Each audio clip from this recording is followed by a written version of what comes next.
Suaranya terdengar, Mas? Terdengar. Ya. Baik, terima kasih Mas Heru. Bapak Ibu yang saya hormati, Bapak Ibu Kepala LLD wilayah 5, 6, 7, dan 11, atau yang mewakili. Yang saya hormati para pimpinan perguruan tinggi atau yang mewakili. Yang saya hormati peserta sosialisasi bimbingan sosialisasi bantuan pemerintah rekonstruksi pembelajaran lampau tipe A untuk tahun 2022. Yang saya hormati tim narasumber dari Direktorat Pembelajaran dan Kemahasiswaan, Direktorat Jenderal Pendidikan Tinggi, Riset dan Teknologi. Juga yang saya hormati subkoordinator Ibu Yulita dan tim dari Bilmawa. Assalamualaikum warahmatullahi wabarakatuh. Selamat siang, salam sejahtera untuk kita semua, salam sehat selalu. Bapak dan Ibu, pada siang hari ini Direktorat Pembelajaran dan Kemahasiswaan menyelenggarakan kegiatan sosialisasi untuk bantuan pemerintah terkait dengan rekognisi pembelajaran lampau tipe A untuk tahun 2022. Adapun program bantuan pemerintah penyelenggaraan RPL tipe A ini adalah upaya pemerintah dalam mendukung perguruan tinggi untuk memberikan kesempatan kepada seseorang yang telah memiliki capaian pembelajaran atau kompetensi yang diperoleh dari pendidikan formal sebelumnya ataupun pendidikan non formal, informal, dan atau pengalaman kerja untuk melanjutkan pendidikannya ke jenjang yang lebih tinggi sehingga yang bersangkutan tidak perlu mengambil seluruh SKS pada program studi yang diminati.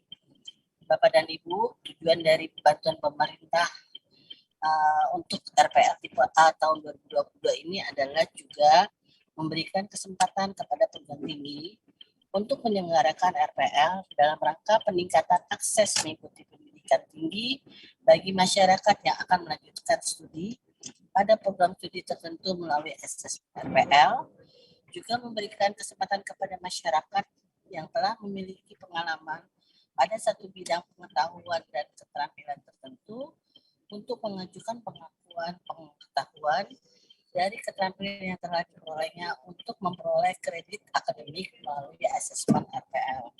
Juga meningkatkan akses untuk mengikuti pendidikan tinggi.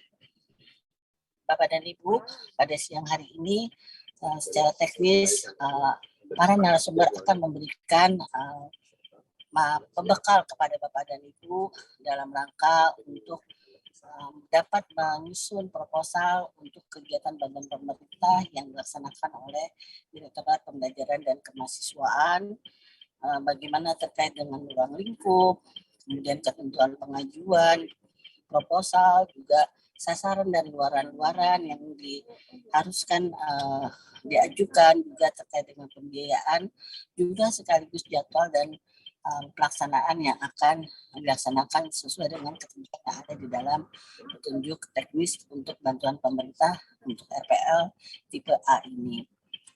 Mungkin mudah-mudahan apa yang nanti disampaikan oleh tim dari Direktorat Bilmawa akan dapat memberikan bekal kepada Bapak dan Ibu sehingga Bapak dan Ibu dapat menyusun proposal untuk bantuan pemerintah RPL ini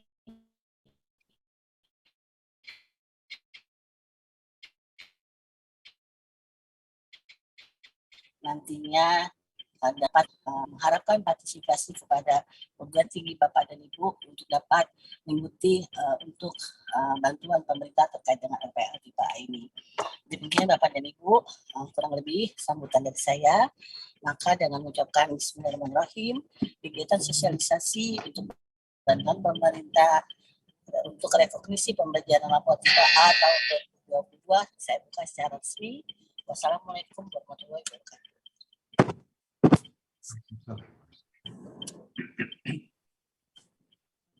Terima kasih kepada Bu Dewi yang memberikan sambutan serta membuka resmi acara pada siang hari ini.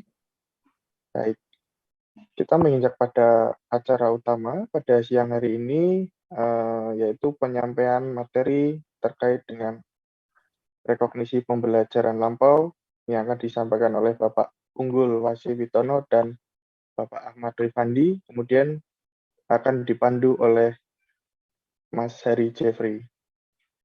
kepada Mas Heri Jafri, kami persilahkan untuk memandu acara pada siang hari ini. Baik, terima kasih Mas Heru. Bapak Ibu sekalian, mohon izin perkenalkan, nama saya Ari Jeffrey dari Direktorat Belmawa yang menjadi moderator pada acara hari ini.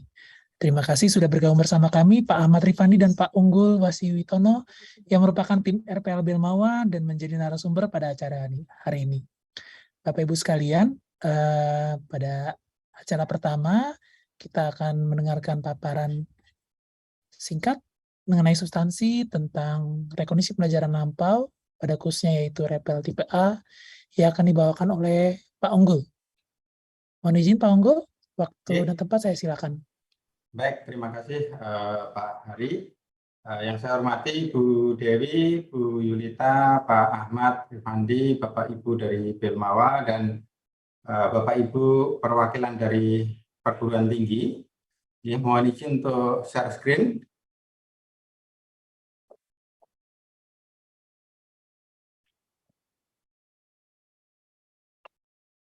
Ya, apakah sudah bisa dilihat? Sudah Pak Unggul, tinggal di full screen saja. Baik, baik Bapak Ibu semua, mohon izin ini untuk sekilas overview tentang rekognisi pembelajaran lampau, gitu ya. Mungkin Bapak Ibu semua juga sudah pernah dengar, sudah mengenal ya rekognisi pembelajaran lampau. Untuk hari ini kita fokus untuk yang rekognisi pembelajaran lampau yang tipe A. Apa itu yang tipe A? Ya, jadi sebelumnya ini dari dasar hukum dari RPL gitu ya, berdasarkan Undang-Undang Nomor 12 tahun 2012 yang terbit 10 tahun yang lalu gitu ya, tentang pembelajaran sepanjang hayat ya, lifelong learning. Kemudian Permendikbud tahun 2020 terkait dengan standar nasional pendidikan tinggi ya, di mana perguruan tinggi harus memberikan kesempatan seluas-luasnya ya terhadap metode pembelajaran untuk menuju mahasiswa dengan kompetensi unggul gitu ya. Nah, di tahun 2021 kemarin gitu ya, muncul Permendikbud Ristek ya nomor 41 tahun 2021 tentang rekognisi pembelajaran lampau ya. Jadi sudah disinggung oleh Bu Dewi ya, untuk memberikan kesempatan kepada semua orang untuk melanjutkan pendidikan di level yang lebih tinggi, pendidikan tinggi gitu. Dan alhamdulillah belum lama ini juga sudah muncul petunjuk teknis RPL pada perguruan tinggi yang menyelenggarakan pendidikan akademik ya, dari Dirjen Dikti Ristek ya nomor 162 tahun 2022. Nah, RPL sendiri adalah pengakuan atas capaian pembelajaran ya seseorang yang diperoleh dari bisa pendidikan formal, non formal, informal, dan atau pengalaman kerja ya, sebagai dasar untuk melanjutkan pendidikan formal atau melakukan penyetaraan dengan kualifikasi tertentu. Kalau yang melanjutkan pendidikan formal kita sebutnya adalah RPL tipe A ya. Kemudian untuk yang tadi untuk penyetaraan dengan kualifikasi tertentu itu RPL tipe B. Nah, untuk BAPEM ini nanti adalah untuk RPL tipe A. Nah, ini latar belakangnya ya. Jadi beberapa pertimbangan ya dengan sistem multi entry multi exit system untuk ini. Jadi sistem terbuka di sini untuk penyelenggaraan pendidikan tinggi ya. Pemilihan waktu maupun penyelesaian yang program itu bisa lintas satuan, lintas jalur maupun lintas jenis pendidikan ya, atau multi entry multi exit system. Nah, dengan prinsip untuk memberikan kesempatan ya terbuka untuk melanjutkan pendidikan jenjang yang lebih tinggi. Ada kemungkinan misalnya karena keterbatasan biaya begitu ya, sehingga tidak lanjut setelah lulus SMA, tidak bisa lanjut ke perguruan tinggi, atau mungkin juga yang mulai dari diploma 3 gitu ya, kemudian memutuskan untuk bekerja dulu gitu ya. Pengalaman selama bekerja ini nanti bisa kita akui, bisa kita rekognisi, sehingga tidak perlu mengambil semua mata kuliah yang harus diselesaikan. Jadi ada beberapa mata kuliah yang bisa dianggap lulus gitu ya akhirnya karena dari pengalaman kerjanya tadi. Nah, dari prinsip penyelenggaraan RPL tentunya tadi accessibility ya untuk menjamin akses kesempatan belajar secara adil dan inklusif. Jadi semua orang bisa melanjutkan studinya begitu. Kemudian juga ekvivalen, jadi penilaian yang setara dari hasil belajar baik dari pendidikan formal, non formal ya maupun pengalaman kerja. Jadi pengalaman kerja itu bisa kita akui bahwa sudah memiliki kualifikasi tertentu, sudah lulus misalnya kalau dengan mata kuliah sudah mampu lulus ya capaian pembelajaran setara dengan mata kuliah X gitu misalnya. Dan juga transparansi ya. Jadi menyediakan informasi mengenai RPL yang dapat diakses ya secara terbuka oleh publik gitu ya dengan jelas, eksplisit ya dan dapat dipahami oleh semua pemangku kepentingan. Jadi salah satu nanti tujuan dari Bapem adalah untuk institusi Bapak Ibu bisa menyediakan informasi tentang program RPL ini nanti.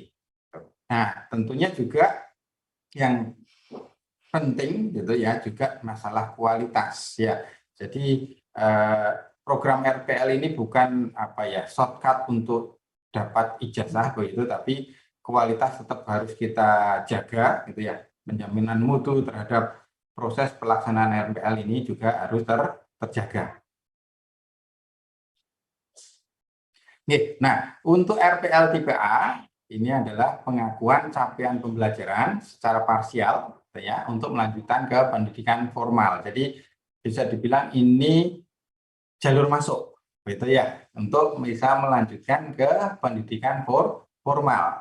Ya, dari pengakuan hasil belajar yang bisa diperoleh dari program studi pada perguruan tinggi sebelumnya. Ya, misalnya lulusan D3 atau mungkin juga mahasiswa yang terpaksa tidak bisa menyelesaikan studinya karena beberapa alasan, misalnya karena tadi biaya gitu ya sehingga memutuskan untuk keluar gitu ya untuk bekerja dulu gitu ya, atau juga dari pendidikan non formal dan informal. Ya, nah misalnya tadi udah bekerja dulu gitu ya, pengalaman kerja kalau misalnya dari sebagai contoh gitu ya. D3 analis kimia begitu, kemudian kerjanya juga sesuai bidangnya, kemudian ingin melanjutkan di ke jenjang yang lebih tinggi, pengalaman kerja ini bisa kita akui gitu ya, secara parsial ya, sehingga jumlah SKS yang harus ditempuh misalnya untuk menyelesaikan S1 itu sebagai namanya adalah 70 SKS, nah ada beberapa mata kuliah yang sudah kita akui sehingga tidak perlu menyelesaikan tadi yang 77 SKS. Nah, dalam melaksanakan RPL, ini pimpinan perguruan tinggi dapat membentuk unit pelaksana RPL atau juga bisa menambahkan fungsi pelaksana RPL pada unit yang sudah ada perguruan tinggi sebagai pengelola RPL. Misalnya, karena ini terkait penerimaan mahasiswa, tentunya misalnya di unit penerimaan mahasiswa, gitu ya. Ditambahi tugas untuk pengelola RPL. Nah, ini tapi itu untuk yang tadi, kalau yang pengakuan dari capaian pembelajaran dari perguruan tinggi sebelumnya nanti istilahnya transfer kredit. Ya, kalau yang dari pendidikan formal, non formal, informal maupun pengalaman kerja ini perlu assessment. Ya, perlu assessment, perlu rekognisi. Nah, ini nanti yang form-formnya yang perlu disiapkan. Untuk peserta RPL sendiri ada persyaratannya yaitu paling rendah lulusan sekolah menengah atas atau sederajat, kemudian ada MA gitu, ada SMK begitu, kemudian memiliki pendidikan non formal, informal atau juga pernah sudah punya pengalaman kerja yang tentunya relevan dengan program studi yang dituju gitu. Nah, untuk yang syarat penyelenggara, syarat suatu institusi pendidikan tinggi bisa menerima atau membuka program RPL ini adalah satu program studi yang telah terakreditasi paling rendah B atau baik sekali. Nah, kemudian pimpinan perguruan tinggi perlu menetapkan ya punya pedoman penyelenggaraan RPL. Ya, nah pedoman penyelenggaraan RPL ini paling sedikit bisa membuat ini ada persyaratan calon, gitu ya, tata cara pendaftaran dan asesmennya, kemudian skema pengakuannya, dan juga kelanjutan proses pembelajaran. Ya enggak, kalau pembiayaan bagaimana, dan juga penjaminan mutu, ya penyelenggaraan RPL. Nah, ini juga perlu selain tadi pedoman penyelenggaraan RPL, di peraturan akademik, ya, itu juga memuat peraturan tentang akademik tentang mahasiswa RPL. Ya, nah ini mencakup paling sedikit batas maksimum ya kredit atau SKS yang dapat diakui dan lama studinya. Ya, jadi bukan kok setelah dari RPL ini nanti langsung dapat ijazah, ya, enggak. Karena ini adalah proses penerimaan mahasiswa, jadi nanti tetap harus melaksanakan untuk mahasiswa yang diterima tetap harus melakukan perkuliahan. Kemudian pengakuan capaian pembelajaran secara parsial diperlukan dalam bentuk perolehan satuan kredit semester. Jadi misalnya kalau dari pengakuan yang transfer kredit begitu, ada kemungkinan ya tidak semua SKS atau mata kuliah yang telah diambil di jenjang sebelumnya, misalnya D3, itu enggak diakui semua, begitu ya. Bisa jadi karena ada beberapa persyaratan, salah satunya adalah nanti misalnya kalau transfer kredit, CPL, kita lihat dari CPL-nya, ya berapa persen kesamaannya, ya. Itu 80% harus sama misalnya, seperti itu ya, baru bisa diakui. Kalau kurang berarti tidak bisa diakui.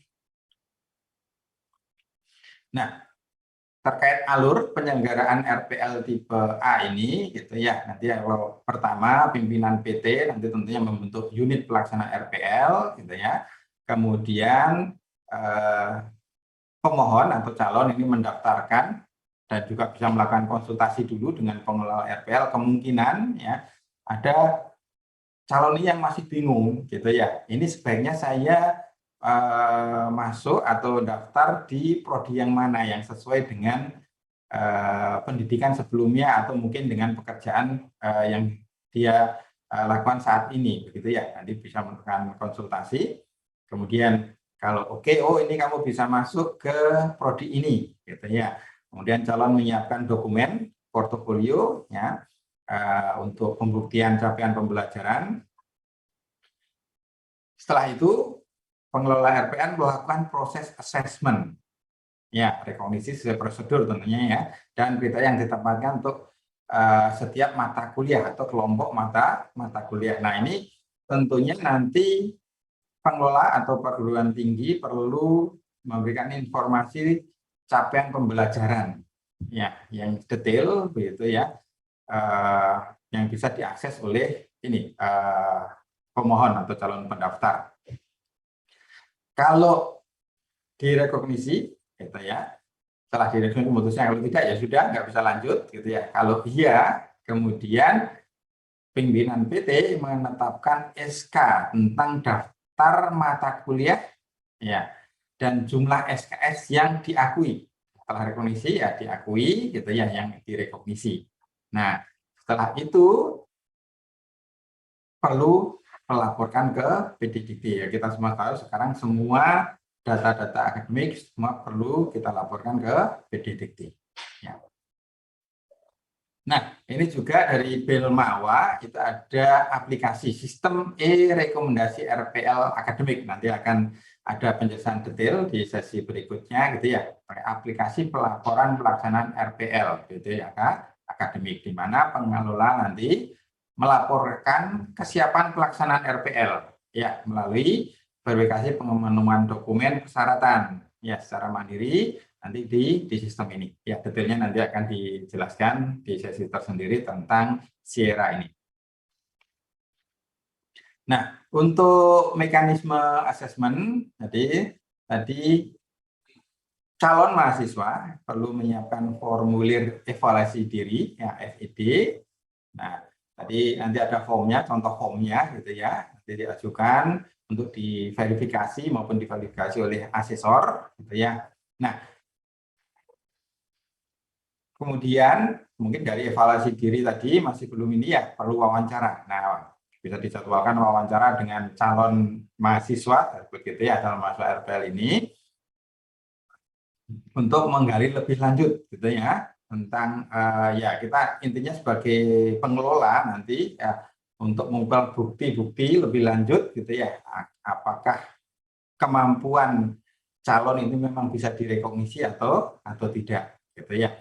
Kalau memerlukan bukan cuma wawancara, perlu juga mungkin di bidang-bidang tertentu perlu demonstrasi gitu ya. Misalnya pendidikan guru gitu ya, kita minta untuk demonstrasi gimana cara mengajar misalnya seperti itu. Nah, kemudian juga bisa meminta bukti-bukti tambahan asesor. Intinya kita yakin bahwa calon itu bisa kita rekognisi ke mata kuliah atau SKS tertentu. Nah, untuk asesor sendiri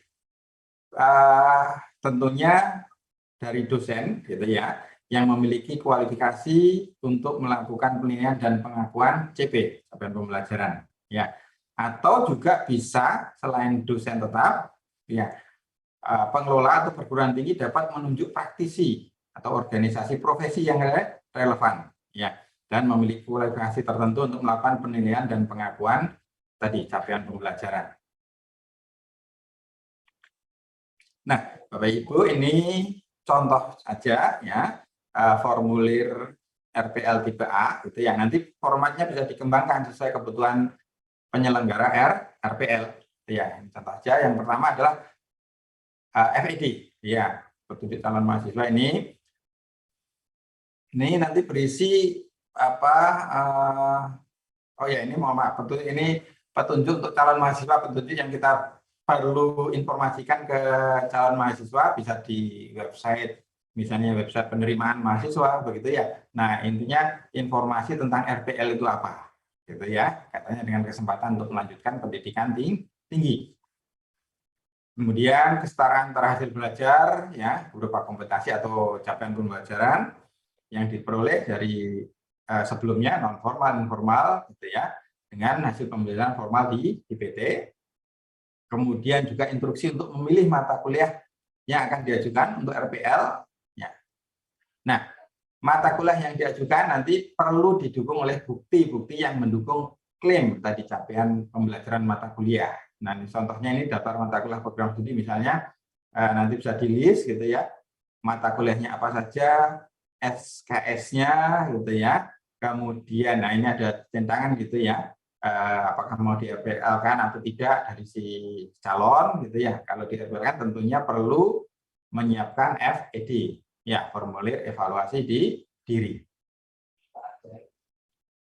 Nah, ini contoh untuk aplikasi RPL tipe A. Nah, nanti bisa berisi ini nanti program studinya apa, jenjangnya gitu ya, S1, S2 gitu ya. Kemudian nama perguruan tinggi, ada rincian data calon mahasiswa, ya data pribadi, data umum, data pendidikan, gitu ya. Data pendidikan ini kalau nanti ini bukan dari perguruan tinggi, gitu misalnya lulusan SMA, tentunya program studi ini tidak perlu kalau di SMA kan nggak ada ya program studi, gitu ya, nggak perlu ditulis, gitu ya. Kemudian pada bagian 2 di sini ada daftar mata kuliah. Nah ini calon bisa mencantumkan itu ya mata kuliah yang diajukan untuk dapat direkognisi gitu ya.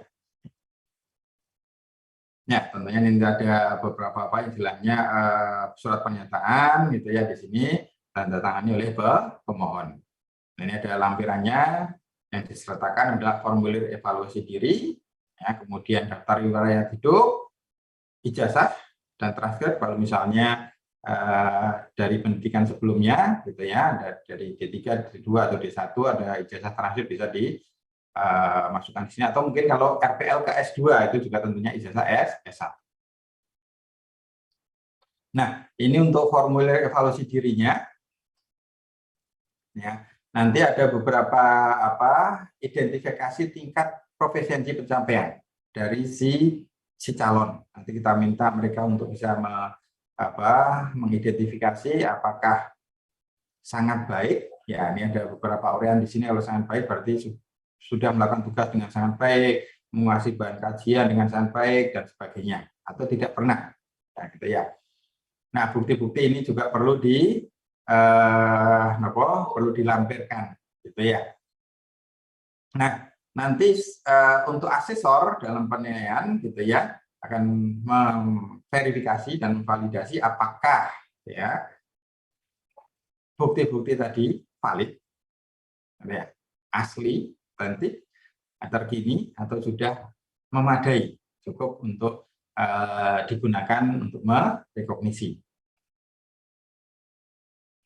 Nah, ini contoh formulir evaluasi diri untuk mata kuliah. Ini dicontohkan untuk kimia, gitu ya, JM 102, kimia umum 1. Nah, ini CPL-nya berarti 1, misalnya menjelaskan aspek kualitatif dan kuantitatif fundamental kimia, gitu ya. Nah, nanti calon ini, kalau yang kolom pertama ini prodi yang memberikan, gitu ya. Jadi prodi nanti perlu menyiapkan ini, ya, form evaluasi diri ini, semua mata kuliah, itu kan tentunya sudah punya CPL, gitu ya. CPL-nya ditulis dalam form bentuk ini, kemudian yang bisa diakses oleh calon. Nah, calon nanti akan mengisi di sini, ya, menurut dia bagaimana, apakah capaian pembelajaran ini sudah dikuasai, ya, dengan sangat baik, atau mungkin juga tidak pernah melakukan. Kalau misalnya di pengalaman kerja tidak pernah melakukan hal tersebut. Nah, kemudian kalau misalnya ini, ya, dia merasa bisa sangat baik dan baik, tentunya perlu dibuktikan, gitu ya. Nah, ini nanti jenis dokumennya perlu diisi oleh calon. Nah, validator, asesor nanti akan memvalidasi, memverifikasi tadi ada apakah valid, gitu ya, apakah memadai dan sebagainya di sini.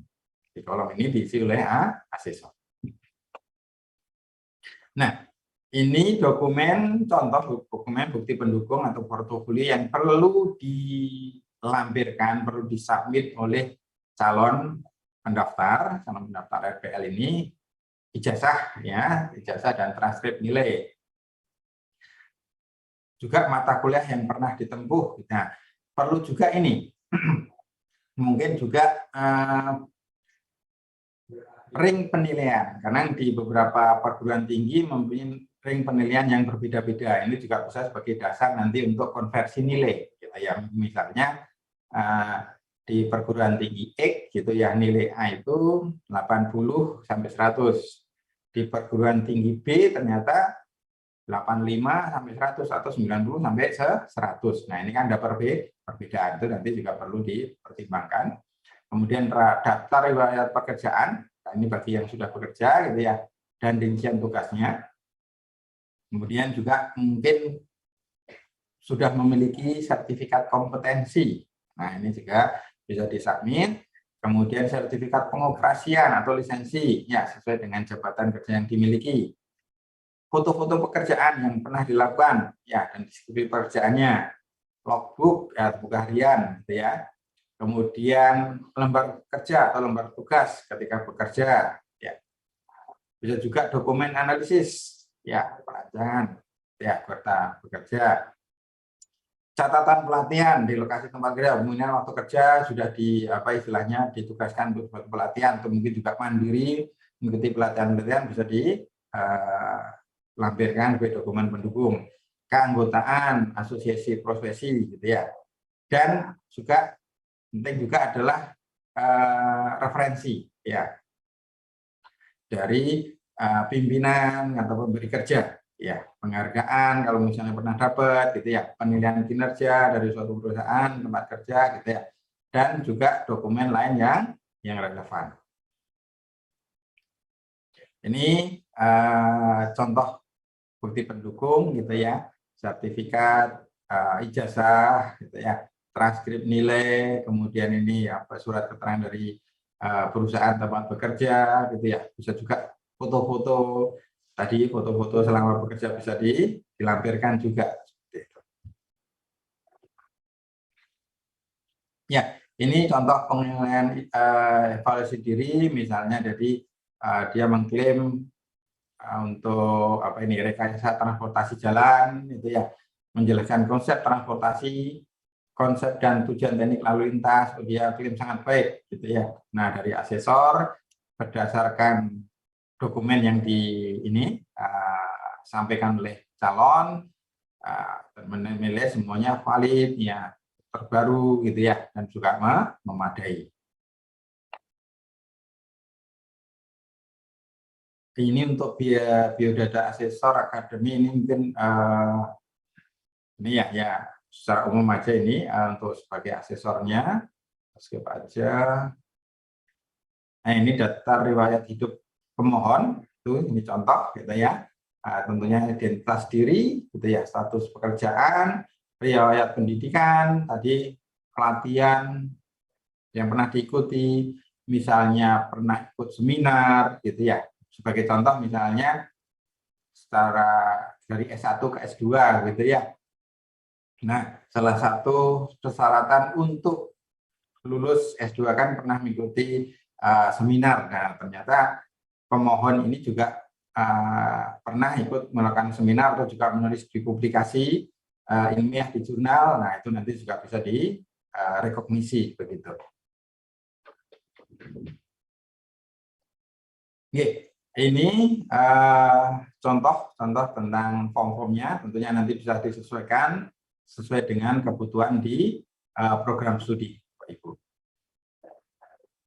Nah, setelah itu pimpinan PT ya menerbitkan SK ya, hasil assessment RPL ini contoh saja. Saya kira kalau SK hampir ya semua formatnya seperti ini, ada menimbang, mengingat, menetapkan gitu ya.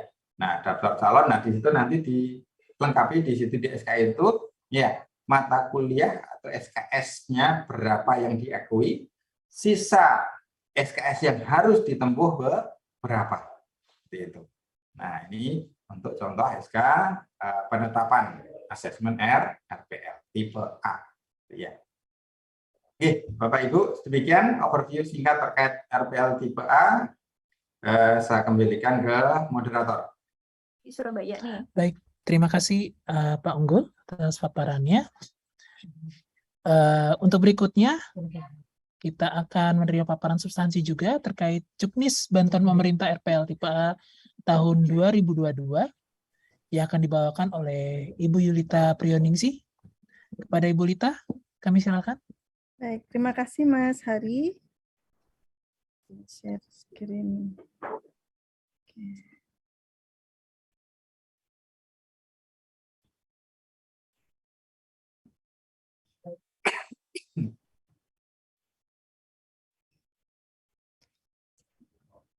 Bentar.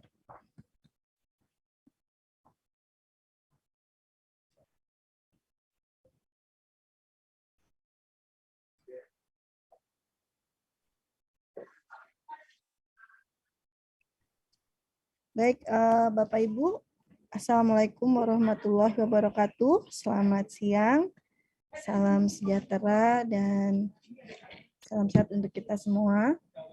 Izinkan saya, Yulita Prioningsih, selaku Subkoordinator RPL dan Pembelajaran Internasional, Direktorat Pembelajaran dan Kemahasiswaan, Direktorat Jenderal Pendidikan Tinggi, pada kesempatan siang hari ini memaparkan terkait Juknis, petunjuk teknis bantuan pemerintah rekognisi pembelajaran lampau atau RPL tipe A tahun anggaran 2022. Jadi Bapak Ibu, tadi Pak Unggul sudah menyampaikan sekilas terkait apa itu RPL, apa itu RPL tipe A. Maka pada kesempatan pada siang hari ini saya akan menjelaskan terkait dengan Juknis Banpemnya itu sendiri. Baik, untuk deskripsi program, untuk program bantuan pemerintah penyelenggaraan RPL tipe A adalah salah satu upaya pemerintah dalam mendorong perguruan tinggi untuk memberikan kesempatan kepada seseorang yang telah memiliki CP atau kompetensi yang diperoleh dari pendidikan formal sebelumnya, pendidikan non-formal, informal, dan atau pengalaman kerja untuk melanjutkan pendidikan ke jenjang yang lebih tinggi sehingga yang bersangkutan tidak perlu mengambil seluruh SKS pada program studi yang diminati. Tadi Pak Unggul juga sudah menjelaskan secara sekilas gambaran singkat tentang mekanisme dalam penyelenggaraan RPL. Nah, untuk Banpem ini Bapak Ibu ada 3 tujuan bantuan ini. Yang pertama adalah untuk meningkatkan akses untuk mengikuti pendidikan tinggi. RPL ini kita akan berikan kesempatan kepada masyarakat yang mungkin dulu pernah berkuliah, namun karena masalah ekonomi jadi tidak bisa meneruskan pendidikannya, kemudian dia akhirnya dapat mengikuti lagi, maka bisa mengikuti pendidikan di jalur pendidikan tinggi melalui jalur RPL. Kemudian yang kedua adalah memberikan kesempatan kepada masyarakat yang telah memiliki pengalaman pada suatu bidang pengetahuan dan keterampilan tertentu untuk mengajukan pengakuan pengetahuan dan keterampilan yang telah diperolehnya untuk memperoleh kredit akademik melalui asesmen RPL. Jadi ini biasanya untuk RPL tipe A yang berasal dari minimal tadi di aturan juga disampaikan bahwa peserta RPL minimal dari sekolah menengah atas atau kejuruan atau yang setara.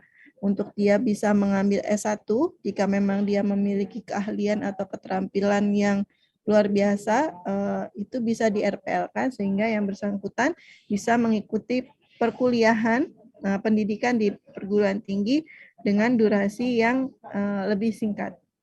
Kemudian tujuan yang ketiga dari Banpem ini adalah memberikan kesempatan kepada perguruan tinggi untuk menyelenggarakan RPL dalam rangka peningkatan akses mengikuti pendidikan tinggi bagi masyarakat yang akan melanjutkan studi pada prodi tertentu melalui asesmen RPL.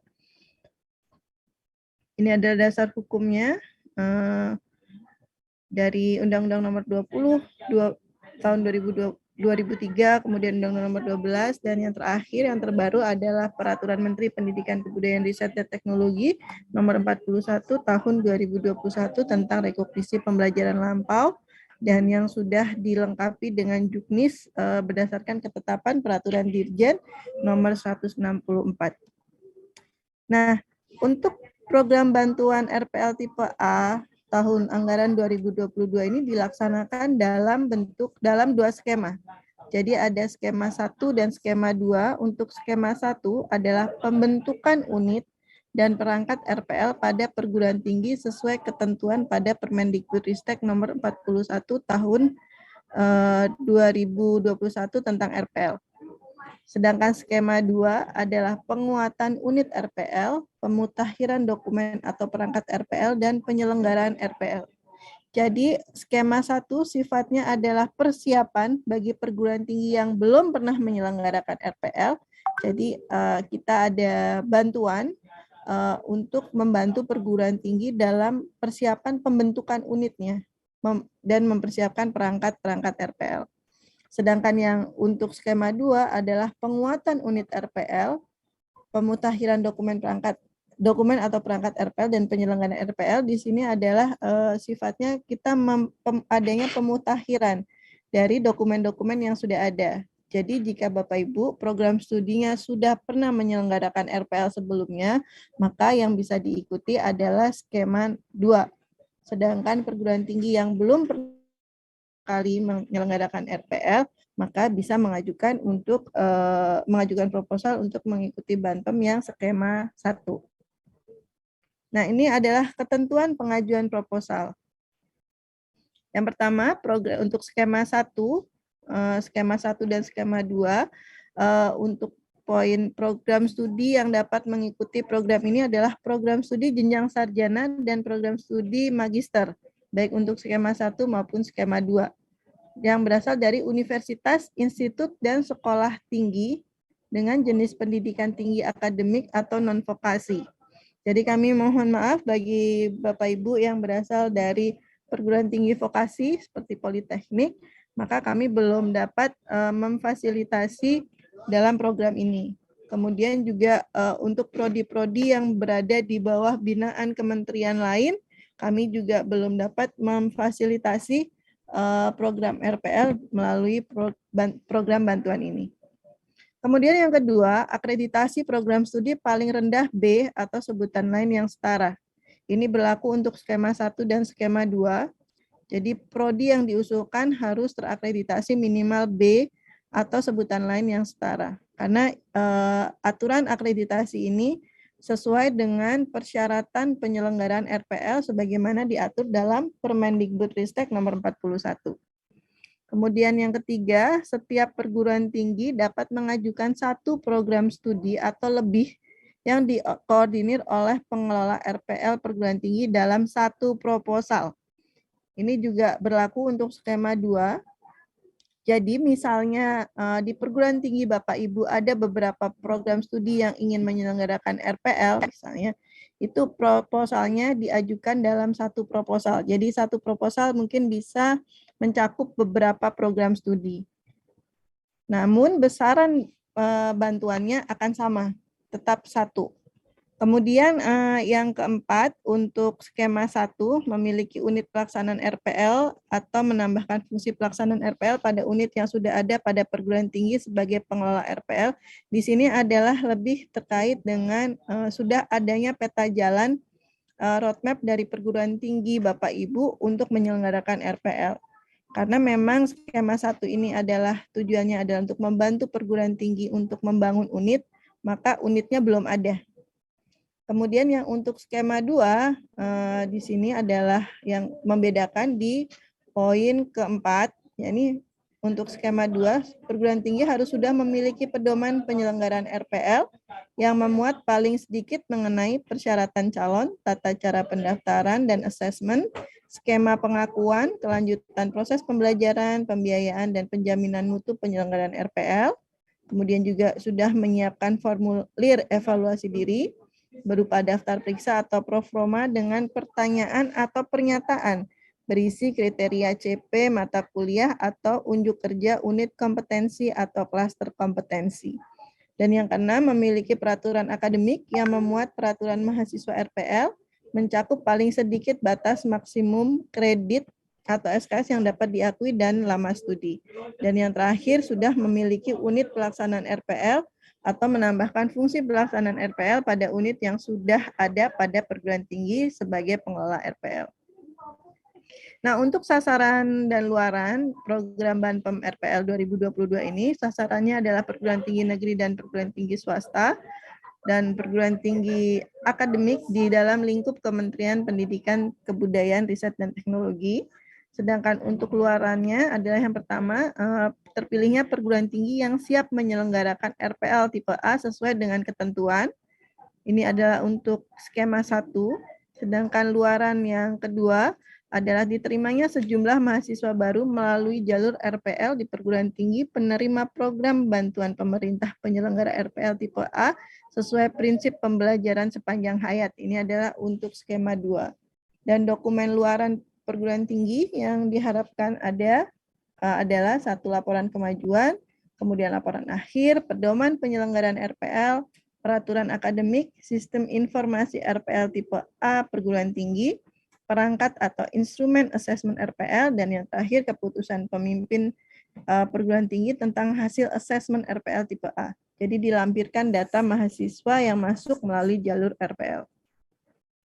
Nah, ini adalah besaran bantuan yang akan diberikan oleh Direktorat Pembelajaran dan Kemahasiswaan. Besarannya untuk skema 1 maksimal 75 juta per perguruan tinggi. Jadi misalnya dalam satu proposal yang diusung oleh perguruan tinggi ada 3 prodi, maka yang diterima tetap 75 juta. Yang diusulkan dalam proposal itu ada 5 prodi, tetap 75 juta maksimal. Sedangkan untuk skema 2 maksimal 100 juta per perguruan tinggi. Jadi jumlah bantuan ini adalah satuannya per perguruan tinggi, Bapak Ibu. Kemudian untuk aktivitas-aktivitas apa saja yang bisa dilakukan dengan menggunakan anggaran Banpem tersebut. Jadi kalau kita melihat memang akan ada perbedaan antara skema 1 dan skema 2, di mana skema 1 adalah lebih ke persiapan penyelenggaraan, sedangkan di skema 2 adalah lebih di penguatan penyelenggaraan, maka aktivitas-aktivitas seperti rapat, FGD, dan pendampingan penyelenggaraan RPL akan diselenggarakan di 2 skema tersebut. Kemudian untuk proses publikasi penerimaan mahasiswa melalui jalur RPL, seperti biaya cetak brosur, biaya komunikasi, dan lain-lain yang relevan, itu hanya dilakukan di skema 2. Skema 1 belum menyelenggarakan itu. Kemudian untuk penyusunan perangkat asesmen, ini juga di kedua skema bisa melakukan aktivitas tersebut. Kemudian pengembangan sistem RPL, itu juga dilakukan di kedua skema. Dan pelaksanaan asesmen hanya dilakukan untuk skema 2. Karena skema 1 masih dalam pengembangan dan penyusunan perangkatnya. Sedangkan skema 2 perangkat sudah ada, hanya tinggal dikuatkan lagi. Kemudian yang keenam adalah penyusunan laporan, bahan habis pakai, dan biaya lain-lain penunjang pengelolaan yang relevan. Ini juga dilakukan di kedua skema tersebut. Jadi Bapak Ibu perlu kami sampaikan, mungkin setiap kali kami melakukan sosialisasi Banpem, kami selalu tekankan bahwa untuk Banpem di Belmawa, khususnya untuk RPL, biaya anggaran tidak bisa digunakan untuk belanja modal. Jadi Bapak Ibu tidak diperkenankan menggunakan bantuan tersebut untuk belanja modal, misalnya untuk beli laptop, beli kamera, atau membeli barang yang sifatnya menjadi modal. Dan kemudian untuk bisa dilakukan proses pembayaran, maka ada syarat dan ketentuan terkait dengan satuan biaya, merujuk pada Peraturan Menteri Keuangan. Jadi misalnya untuk rapat, FGD, dan pendampingan penyelenggaraan RPL, maka bisa dilakukan bersama dengan instansi lain. Jadi kementerian atau lembaga lain, atau mungkin dengan instansi swasta juga bisa diperkenankan untuk pendampingannya. Kemudian dan dilakukan di luar kantor, misalnya di hotel. Kemudian untuk penyusunan perangkat asesmen RPL, di sini sesuai dengan PMK, penyusunan soal atau penyusunan butir soal tingkat nasional itu diberikan honor sebesar 25.000 per butir soal. Jadi ini biasanya untuk penyusunan atau pembuatan formulir evaluasi diri. Dan untuk pelaksanaan asesmen, jadi dana bantuan tersebut juga bisa digunakan untuk membayar penguji ujian keterampilan pada UMPTN. Jadi pada saat proses asesmen, untuk membayar asesor itu sebesar 75.000 per peserta. Jadi anggaran Banpem ini bisa digunakan untuk kegiatan-kegiatan sebagai yang sudah terpampang di layar dengan syarat-syarat yang juga sudah kami jelaskan. Nah, ini adalah mekanisme Banpem penyelenggaraan RPL tipe A. Bapak Ibu, untuk pengusulan proposal, karena saat ini kami juga baru mengembangkan sistem rekomendasi RPL akademik atau biasa kita sebut Sierra. Jadi agar Bapak Ibu nanti ke depannya sudah familiar dengan Sierra, maka pada Banpem ini proposal pun kami arahkan dilakukan melalui sistem Sierra. Jadi Bapak Ibu silahkan mengakses Sierra di sierra.kemdikbud.go.id, kemudian mengupload proposal Bapak Ibu sekalian, mengunggah proposal Bapak Ibu sekalian, kemudian setelah itu akan dilakukan proses penilaian, di mana komponen penilaian mencakup pemenuhan persyaratan kelembagaan, potensi keterlaksanaan kegiatan, kemudian yang terakhir adalah kebijakan Direktorat Pembelajaran dan Kemahasiswaan dengan mempertimbangkan ketersediaan anggaran, kebijakan pembinaan, kebijakan keberpihakan untuk wilayah 3T, dan kebijakan keterwakilan wilayah kerja lembaga layanan pendidikan tinggi. Jadi kami berupaya agar Banpem ini bisa merata di semua wilayah Indonesia, dan mudah-mudahan di setiap LL-Dikti ada perwakilan perguruan tinggi yang menerima Banpem ini. Setelah dilakukan penilaian, maka akan diputuskan apakah proposal Bapak Ibu memenuhi ketentuan atau tidak. Jika tidak, mohon tidak menyerah, bisa mencoba kembali di kesempatan berikutnya. Kemudian dinyatakan memenuhi ketentuan dan dinyatakan lolos, maka selanjutnya akan ada BIMTEK, pencairan dana, dan silakan Bapak Ibu melaksanakan kegiatan di skema satunya. kemudian diakhiri dengan pelaporan. Nah, untuk mekanisme Banpem RPL tipe A yang skema 2 itu sama alurnya dengan skema 1, hanya pada pelaksanaan kegiatan skema 2 ini yang tadi disampaikan oleh Pak Unggul di paparan beliau bahwa pelaksanaannya sudah merupakan pelaksanaan RPL. Jadi Bapak Ibu mendaftarkan program studinya untuk menyelenggarakan RPL di Sierra, kemudian sudah bisa melakukan proses penjaringan pendaftaran calon mahasiswa, melakukan kemudian calon mahasiswa menyiapkan dokumen portofolio pembuktian capaian pembelajaran yang relevan dengan mata kuliah atau kelompok mata kuliah pada program studi PT yang dituju. Kemudian pengelola RPL melakukan proses asesmen rekognisi sesuai prosedur dan kriteria yang ditetapkan untuk setiap mata kuliah atau kelompok mata kuliah. Nah, anggaran Banpem ini akan banyak terserap pada bagian pengelola RPL melakukan proses asesmen, kemudian pengelola RPL juga membangun sistem. Nah, ini semuanya akan banyak terserap di sini. Selanjutnya, setelah dilakukan proses assessment, si calon mahasiswa akan diputuskan apakah direkognisi atau tidak. Jika tidak direkognisi, maka calon mahasiswa tersebut tidak bisa mengikuti proses pendidikan di perguruan tinggi Bapak Ibu. Dan jika dinyatakan lolos atau direkognisi, maka pemimpin perguruan tinggi menetapkan SK tentang daftar mata kuliah dan jumlah SKS yang direkognisi yang kemudian dilaporkan mahasiswa yang diterima melalui jalur RPL ke dalam PD Dikti. Jadi Bapak Ibu, RPL ini adalah pintu masuk lain, ada pintu masuk reguler, ada pintu masuk RPL. Jadi begitu sudah masuk, maka mahasiswa tersebut tidak lagi mengenal istilah mahasiswa RPL atau mahasiswa reguler, karena mereka akan blending bersama-sama mengikuti proses pembelajaran. Dan tidak ada juga istilah ada kelas RPL, tidak ada. Jadi mahasiswa yang mengikuti proses seleksi secara RPL, maka setelah ditetapkan melalui proses assessment, ketika sudah diputuskan dia akan berada di semester berapa atau dia mengikuti mata kuliah mana saja, maka dia akan bergabung dengan mahasiswa lain yang masuk melalui jalur reguler. Nah, ini adalah untuk aktivitas atau pelaksanaan kegiatan di skema 2. Nah, ini adalah untuk timeline-nya Bapak Ibu.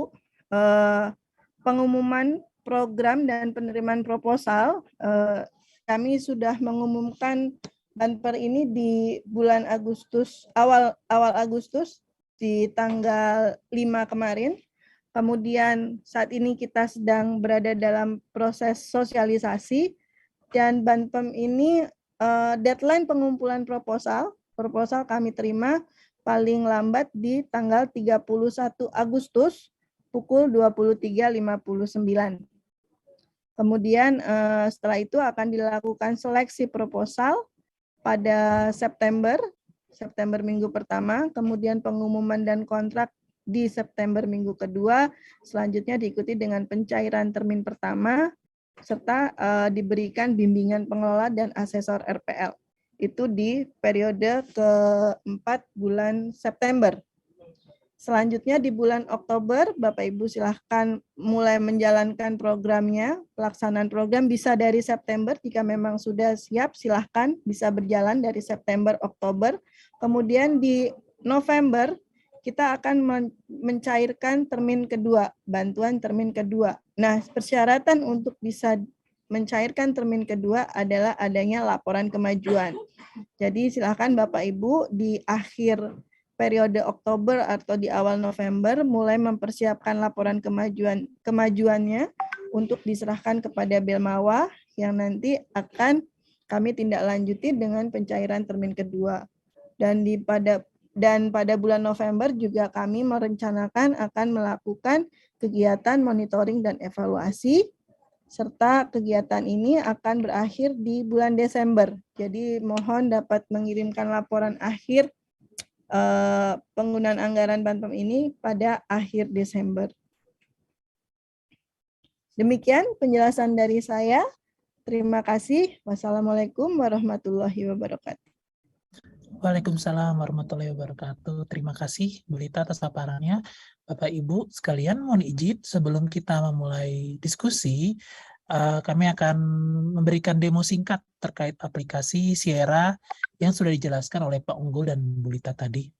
Aplikasi ini didemokan akan dibawakan oleh Pak Hartoto. Kepada Pak Hartoto, kami silakan.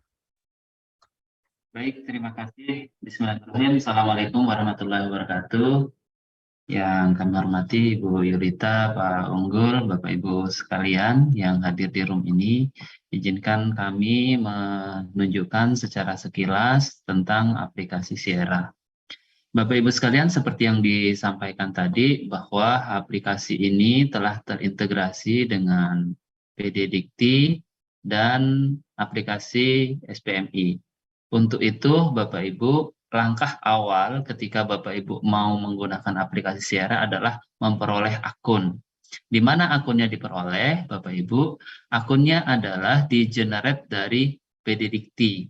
Jadi, Bapak Ibu dapat berkoordinasi dengan pengelola PD Dikti. Kami akan tunjukkan caranya, Bapak Ibu, nanti kalau komunikasi ke tim PD Dikti, silahkan Bapak Ibu tunjukkan, yakni dengan masuk di akun PD Dikti admin, kemudian menu manajemen akses, kemudian di menu user. Di menu user nanti ketika diminta untuk membuat user baru, Bapak Ibu, nanti akan ada isian, nanti tinggal dilengkapi saja isiannya. Kemudian yang membedakan adalah ini, Bapak Ibu. Setelah dibuat akun, nanti minta di pengelola PD Diktinya untuk menambahkan rule Bapak Ibu sebagai admin RPL perguruan tinggi. Nah, setelah ini berhasil, Bapak Ibu, ini otomatis ya, sekali Bapak Ibu buat, otomatis langsung bisa digunakan. Ya, karena proses validasinya dari perguruan tinggi. Setelah Bapak Ibu mendapat akun, Bapak Ibu kemudian bisa masuk di aplikasi sierra.kemdikbud.go.id yang tautannya saya bagikan di kolom chat. Nah, di sini ada menu login. Kita masukkan username dan password seperti yang telah dibuatkan oleh admin perguruan tinggi. Nah, apa yang akan dilakukan di Sierra ini? Prinsipnya Bapak Ibu, yang pertama adalah untuk pengajuan proposal BANPEM-nya itu bisa dilakukan di Sierra, itu yang pertama. Yang kedua, Bapak Ibu bisa menilai kelayakan program studi untuk pelaksanaan RPL. Nah, kita mulai dulu dari itu, saya akan tunjukkan. Nah, di sini di menu perguruan tinggi akan muncul nih kampusnya, kemudian akreditasinya, ini tercatat belum. Kemudian diklik program studinya muncul, nanti layak atau tidak ini terlihat di sini. Kriteria layak atau tidaknya nanti sesuai dengan mekanisme yang ada di RPL ya Bapak Ibu. Ini saya sinkronkan prodi, ini sinkronkan nama prodinya. Kemudian jika akan mengajukan RPL juga ada di menu ini. Nanti tinggal ajukan RPL, Bapak Ibu pilih misalnya semester berapa, program studi apa saja, tambah, kemudian ini ya, anggaplah seperti ini Bapak Ibu, kami demokan saja. Nah, kemudian akan diminta dokumen-dokumen tertentu. Nah, dokumen-dokumen ini itu adanya di SPMI. Jadi Bapak Ibu nanti mengunggah dari sistem SPMI. Nah, setelah terunggah Bapak Ibu di sana, Bapak Ibu tinggal sinkron saja nanti, maka otomatis ini menjadi ada linknya di sini untuk kepentingan verifikasi. Demikian seterusnya Bapak Ibu, ini ada beberapa dokumen lainnya yang diwajibkan. Kemudian setelah itu tinggal di submit. Nah, maka ini sudah masuk ke sistem sebagai ajuan. Itu fungsi kedua Bapak Ibu untuk melihat kelayakan. Dan fungsi ketiga adalah terkait dengan pelaporan. Tadi Ibu Yulita menyampaikan bahwa mahasiswa-mahasiswa yang terdaftar sebagai RPL jalurnya itu setiap semester akan dimintai laporan. Di sini nanti menggunakan menu ini, Bapak Ibu tinggal menyampaikan daftar mahasiswanya mana, dan programkan berapa SKS, itu bisa diunggah di sini. Ini sebagai bahan pembanding Bapak Ibu terhadap Pedikti ya, untuk saling cross check. Nah, kita akan lebih banyak melihat bagaimana pengajuan BAMPEM, karena hari ini lebih banyak dijelaskan tentang pengajuan BAMPEM. Menunya ada di sini Bapak Ibu. Setelah itu Bapak Ibu nanti akan mengklik menu ajukan proposal BAMPEM. Sini tinggal pilih tentunya ganjil, program studinya tinggal dipilih Bapak Ibu. Misalnya ini saya tambah lagi sanitari misalnya. Kemudian nama koordinator yang ditunjuk, misalnya Pak Fudail, jabatannya, koordinatornya, nomor teleponnya 081 dan seterusnya, emailnya, total biaya yang diajukan, misalnya mau ambil sesuai dengan proposal. Kemudian unggah berkas proposalnya. Ini saya hanya contoh aja Bapak Ibu. Kemudian NPWP-nya silahkan. Skemanya tadi ada penjelasan skema 1 atau skema 2. Contoh skema 2. Setelah itu nanti akan diminta kelengkapan filenya. Surat keputusan BAN PT-nya, akreditasinya diunggah. Kemudian pengangkatan pengelolanya diunggah juga. Selanjutnya yang ketiga, pedoman penyelenggaraan. Ini cukup tautan di Google Drive saja ya Bapak Ibu. Misalnya saya ambil ini. Nah, ini Google Drive. Dan peraturan akademik, kami ada di tautan ini. Ini tinggal diunggah. Setelah itu submit. Maka kita telah menyelesaikan pengajuan nih Bapak Ibu. Nanti jika Bapak Ibu masih akan mengeditnya, nanti tinggal diedit saja. Selama belum ditutup jadwal pengunggahan proposal, itu Bapak Ibu masih bisa melakukan edit dan hapus atau tambah ya Bapak Ibu. Dan ini cukup satu saja per periode sesuai dengan pembukaan. Kebetulan ini hanya sampel aja ini Bapak Ibu, nanti akan di-delete. Saya kira itu Bapak Ibu secara umum. Sierra ini sekarang fungsi utamanya adalah untuk pengajuan proposal di menu ini. Kemudian untuk melihat kelayakan prodi terkait dengan penyelenggaraan RPL, dan yang ketiga adalah untuk pelaporan terkait dengan pelaksanaan RPL. Demikian saya ucapkan terima kasih. Assalamualaikum warahmatullahi wabarakatuh. Waalaikumsalam warahmatullahi wabarakatuh. Terima kasih Pak Toto atas demonya yang singkat. Baik, Bapak Ibu, tanpa mengulur waktu, kita akan mulai sesi diskusi. Pertama-tama, kami mohon untuk merename Bapak Ibu sekalian yang menjadi peserta dengan format nama kampus, lalu diikuti dengan nama, atau sebaliknya tidak apa-apa, agar memudahkan saat berkomunikasi, saat diskusi. Lalu kami dapat menjawab pertanyaan dari chat. Kolom chat sudah kami buka, silakan menjawab dari chat, namun kami akan memprioritaskan untuk Bapak dan Ibu yang melakukan raise hand terlebih dahulu. Sesi diskusi ini juga nanti akan dijawab oleh narasumber kami, yaitu Pak Unggul, Pak Rifandi, Bu Lita, dan Pak Hartoto. Baik, untuk pertanyaan pertama, ini sudah ada dari Pak Muhammad Iskak Eli dari UPM. Silakan Pak Iskak, sudah saya unmute.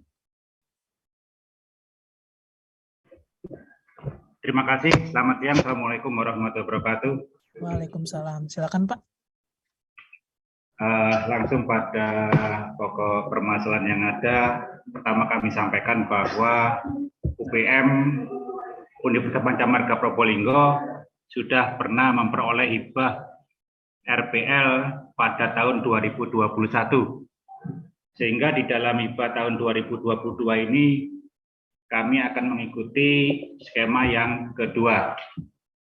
Ada beberapa pertanyaan yang ingin kami ajukan terkait dengan RPL di tipe A dan juga terkait juga dengan skema hibah tipe 2 ini.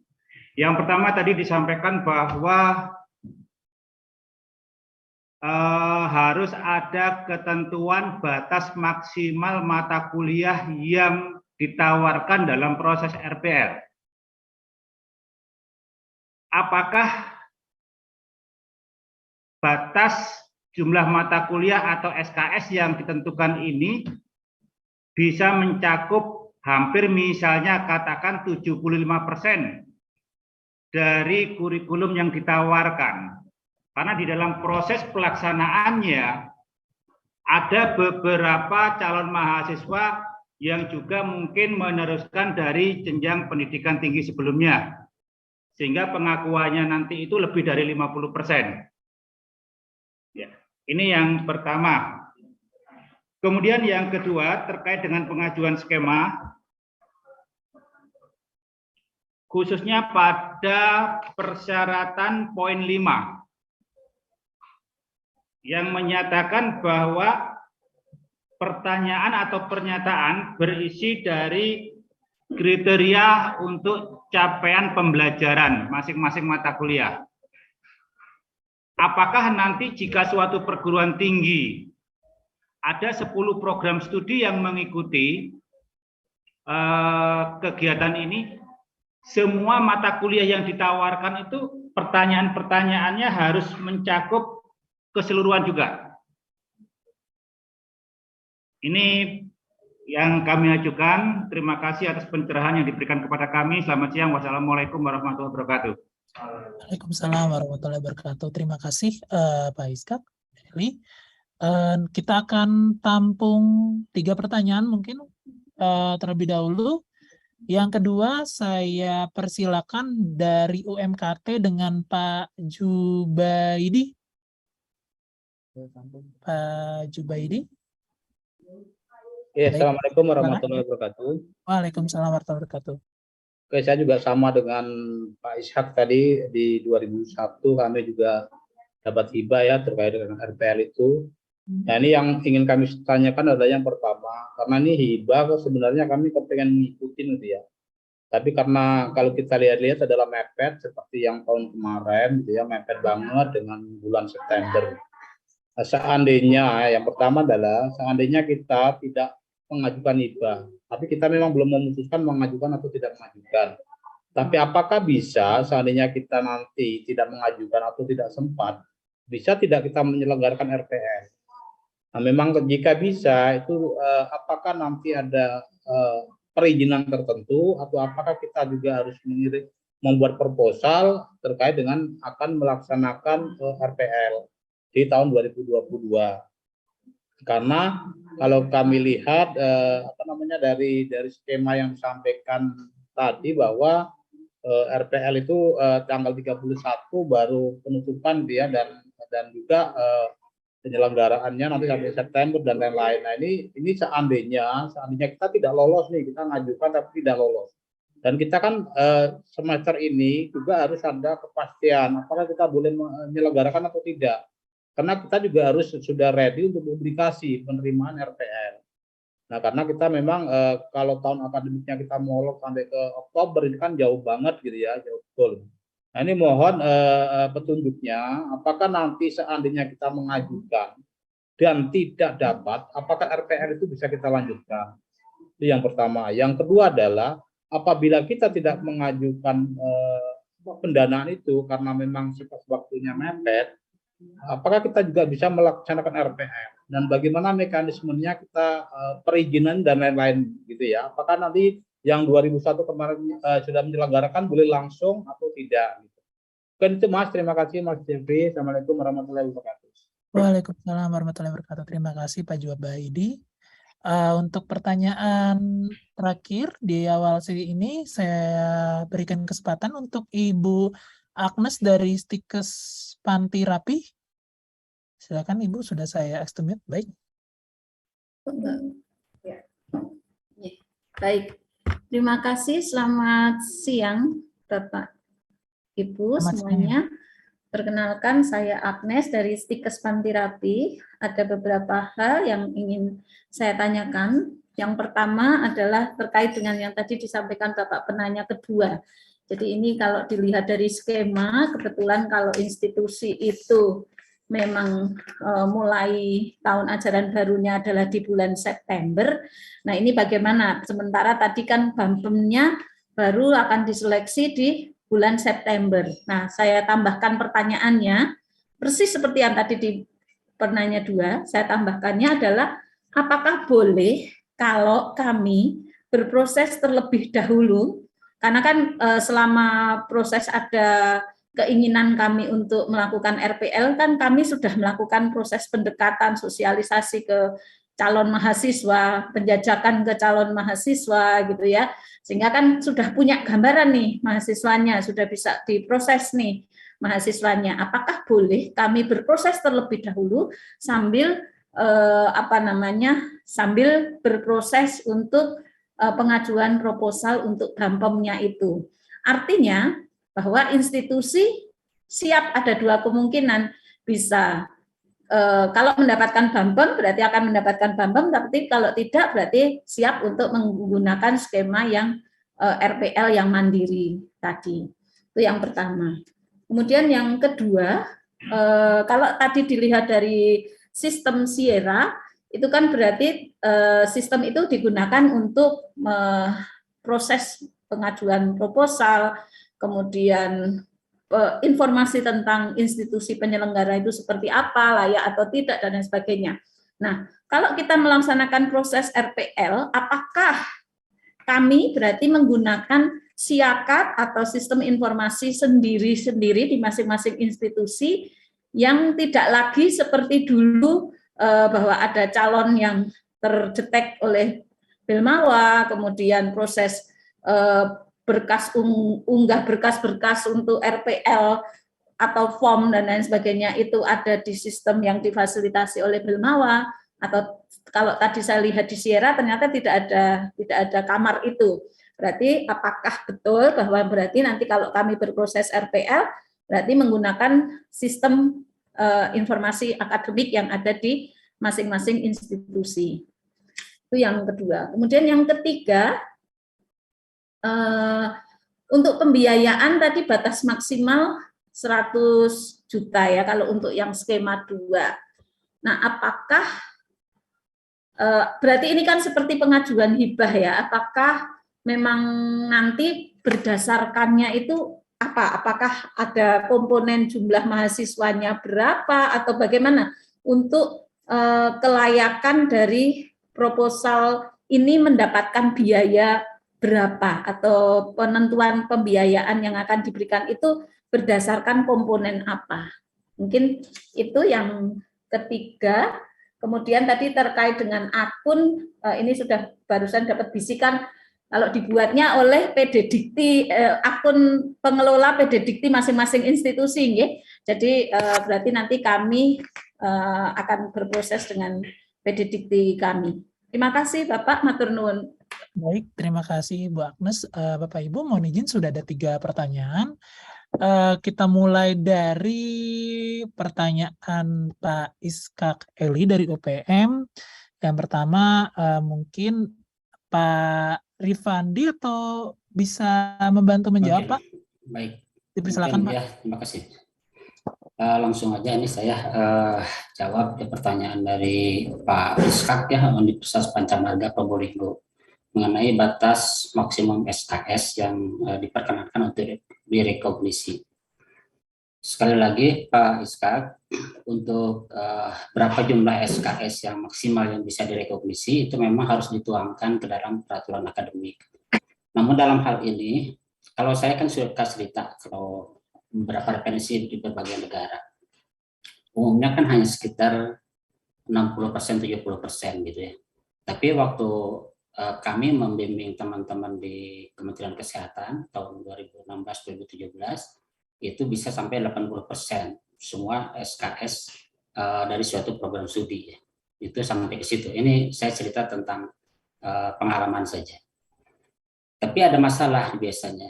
Ini ada beberapa hal yang ini juga pengalaman tahun lalu ketika seseorang yang masuk itu yang ikut RPL ini adalah mahasiswa yang pernah gagal gitu menyelesaikan suatu program studi sehingga yang bersangkutan mungkin hanya tinggal menyelesaikan skripsinya saja atau tinggal menyelesaikan tesisnya saja gitu kan. Nah itu artinya kan melebihi dari ketentuan 60%, 70% atau 80%. Nah ini memang harus diatur khusus gitu ya.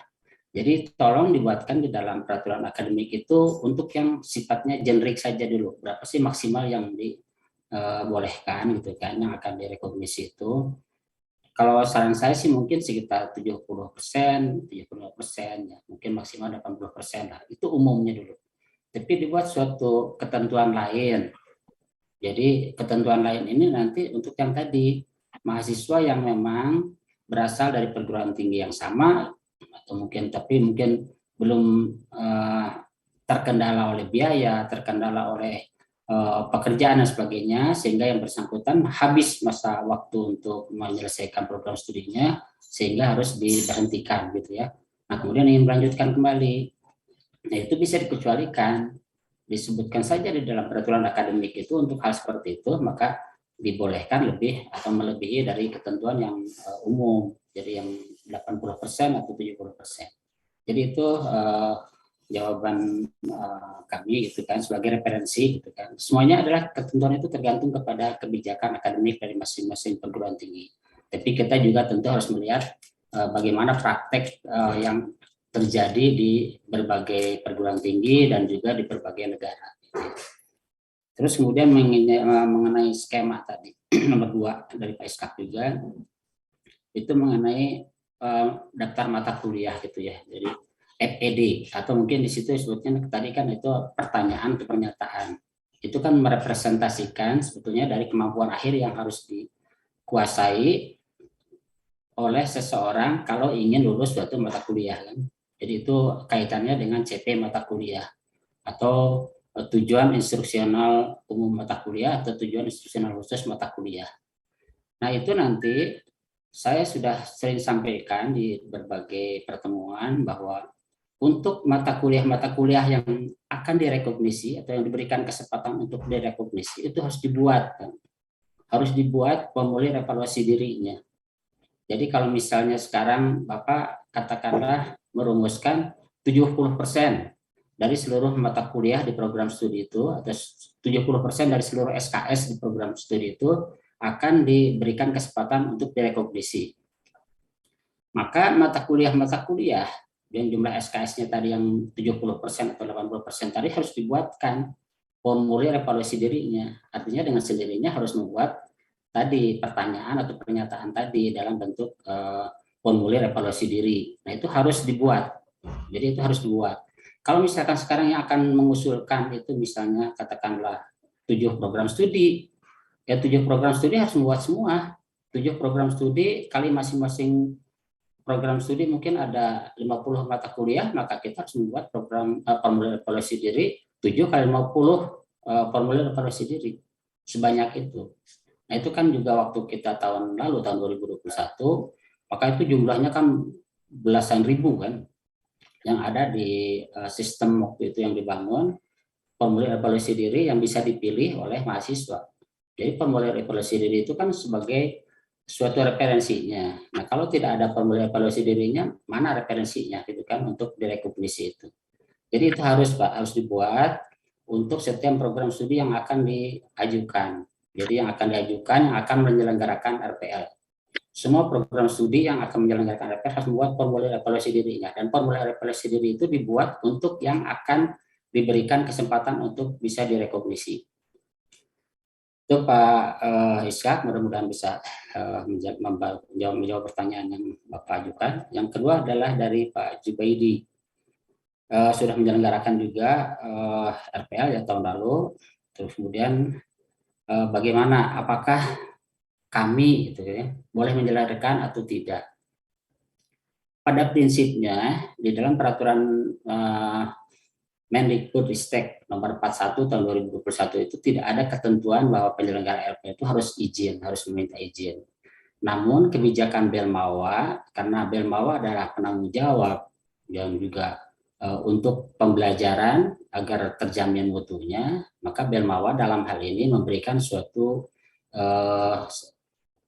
penjaminan mutu, sistem penjaminan mutu, di mana sistem penjaminan mutu itu dimulai dari apakah dokumen-dokumen yang diperlukan untuk menyelenggarakan proses RPL atau penyelenggaraan RPL itu dipenuhi atau tidak. Nah, sepanjang Bapak misalkan sudah memenuhi semua dokumen-dokumen yang diperlukan, misalnya saja tadi formulir evaluasi dirinya sudah tersedia, capaian pembelajaran mata kuliahnya sudah ada, capaian pembelajaran lulusannya sudah ada, terus kemudian sistem penjaminan mutu internal di perguruan tingginya sudah ada. Nah, semua itu terpenuhi dan yang utama kan adalah akreditasinya B kan, akreditasinya B. Maka silahkan saja. Tapi nanti Belmawa ingin bahwa semua itu ditunjukkan, didaftarkan di SIERA. Jadi semua dokumen-dokumen itu diunggah di SIERA untuk menunjukkan bahwa semua telah siap. Jadi bukan hanya saya ada, tapi tidak pernah bisa kita telusuri adanya di mana. Nah, begitu Bapak Ibu sekalian sudah menguploadnya, mengunggahnya ke SIERA, maka kami bisa menelusuri, Belmawa bisa menelusuri, oh iya ini perguruan tinggi ini sudah menyelenggarakan RPL, terus kemudian juga sudah memenuhi persyaratan-persyaratan untuk penyelenggaraan.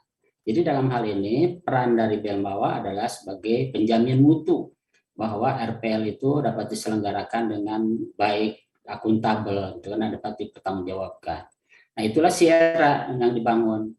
Memang berbeda dengan, mungkin saya juga langsung jawab apa yang disampaikan oleh Bu Agnes dari Pantirapi, berbeda dengan sistem informasi yang diselenggarakan tahun lalu. Kalau sistem informasi diselenggarakan tahun lalu itu untuk, karena belum ada sistem yang dibangun dan juga waktu itu Perdirjen Belmawanya masih Perdirjennya masih mengacu ke Perdirjen Belmawa dan juga peraturan menterinya juga masih ke yang lama.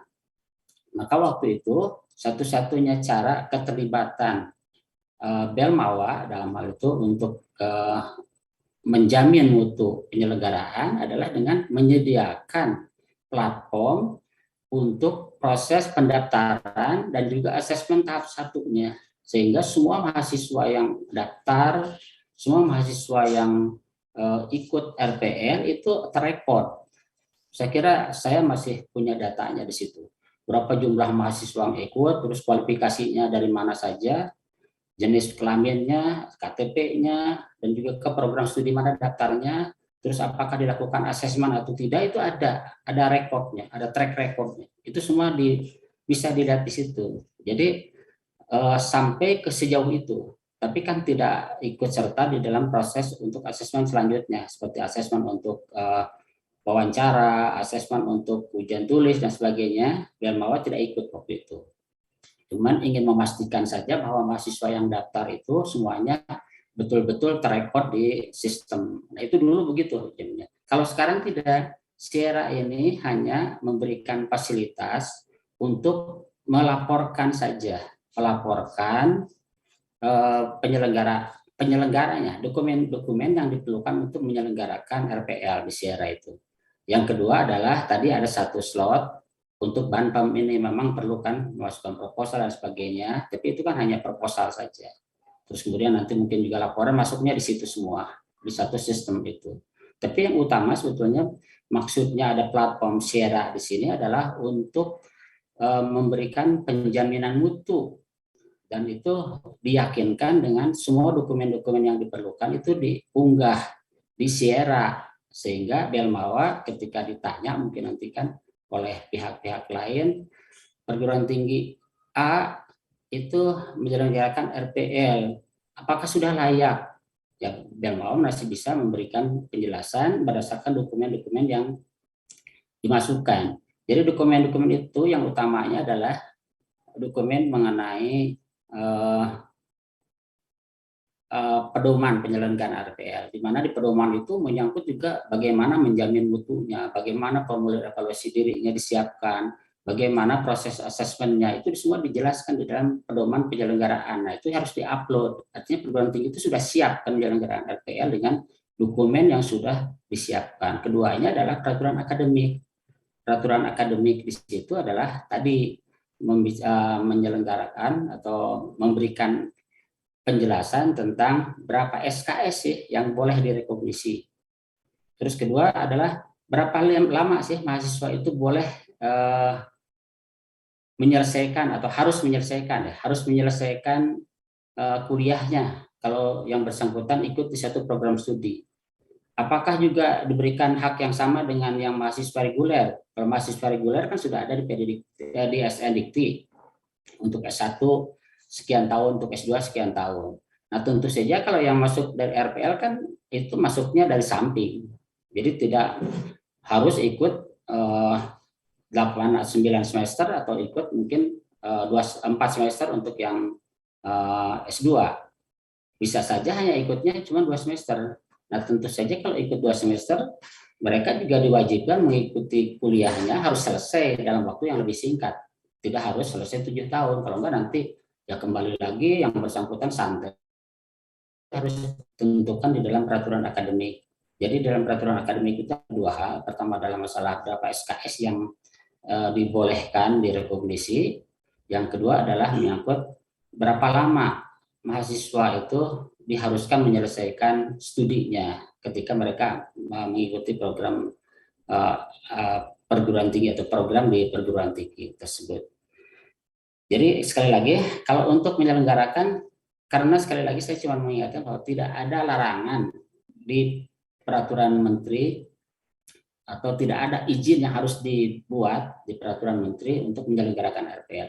Silahkan sepanjang sudah menyatakan diri mampu dan nanti dibuktikan dengan mengunggah semua dokumennya ke dokumen yang disediakan di Sierra. Saya kira itu prinsipnya ya. Jadi nanti kalau misalkan ternyata nanti dokumennya yang dimasukkan nggak memenuhi syarat, terus kemudian juga masih C, ya otomatis nanti tidak akan di respon dari Sierra-nya tidak akan menyatakan bahwa sudah mencukupi. Nah itu risiko nanti. Risiko bagi perguruan tinggi sudah menyelenggarakan RPL, sudah menerima mahasiswa, tapi ternyata nggak layak, gitu kan? Itu kan risiko. Nah itu perlu dipertimbangkan di situ. Jadi kalau misalnya sudah merasakan layak, sudah bisa memenuhi semuanya, silakan jalan. Tapi kalau misalkan ragu, karena apalagi kalau misalkan peringkat akreditasinya C, janganlah kalau peringkat akreditasinya C. Jadi silahkan saja dipertimbangkan sendiri. Kalau mau menjelaskan, kan sekarang kan sudah harus mulai menerima mahasiswa baru. Jadi secara paralel saja dikerjakan, gitu kan. Apalagi kalau yang sudah pernah punya pengalaman kan, itu silahkan saja. Tapi sekarang dicoba dibuat tertib. Dulu hasil dari monitoring yang saya buat itu kebanyakan masih belum membuat tentang dokumen penjaminan mutu, belum membuat juga tentang peraturan akademiknya, sehingga sekarang dipenuhi lah di situ. Masukkan di Sierra tadi. Saya kira itu penjelasan saya, mungkin selanjutnya bisa ditambahkan oleh Bu Yulita atau Pak Unggul atau mungkin yang lain. Terima kasih. Baik, terima kasih Pak Rifandi. Pak Unggul, mungkin ada tambahan sebelum nanti kembali? Oke, baik. Terima kasih Pak Unggul. Mbak Lita, mungkin juga tadi ada beberapa pertanyaan yang memang dari Belmawa yang harus memberikan pernyataan. Silakan Mbak Lita.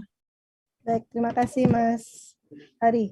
Jadi untuk terkait teknis yang tadi terkait untuk batas maksimal tadi sudah sangat jelas dijelaskan oleh Pak Rifandi.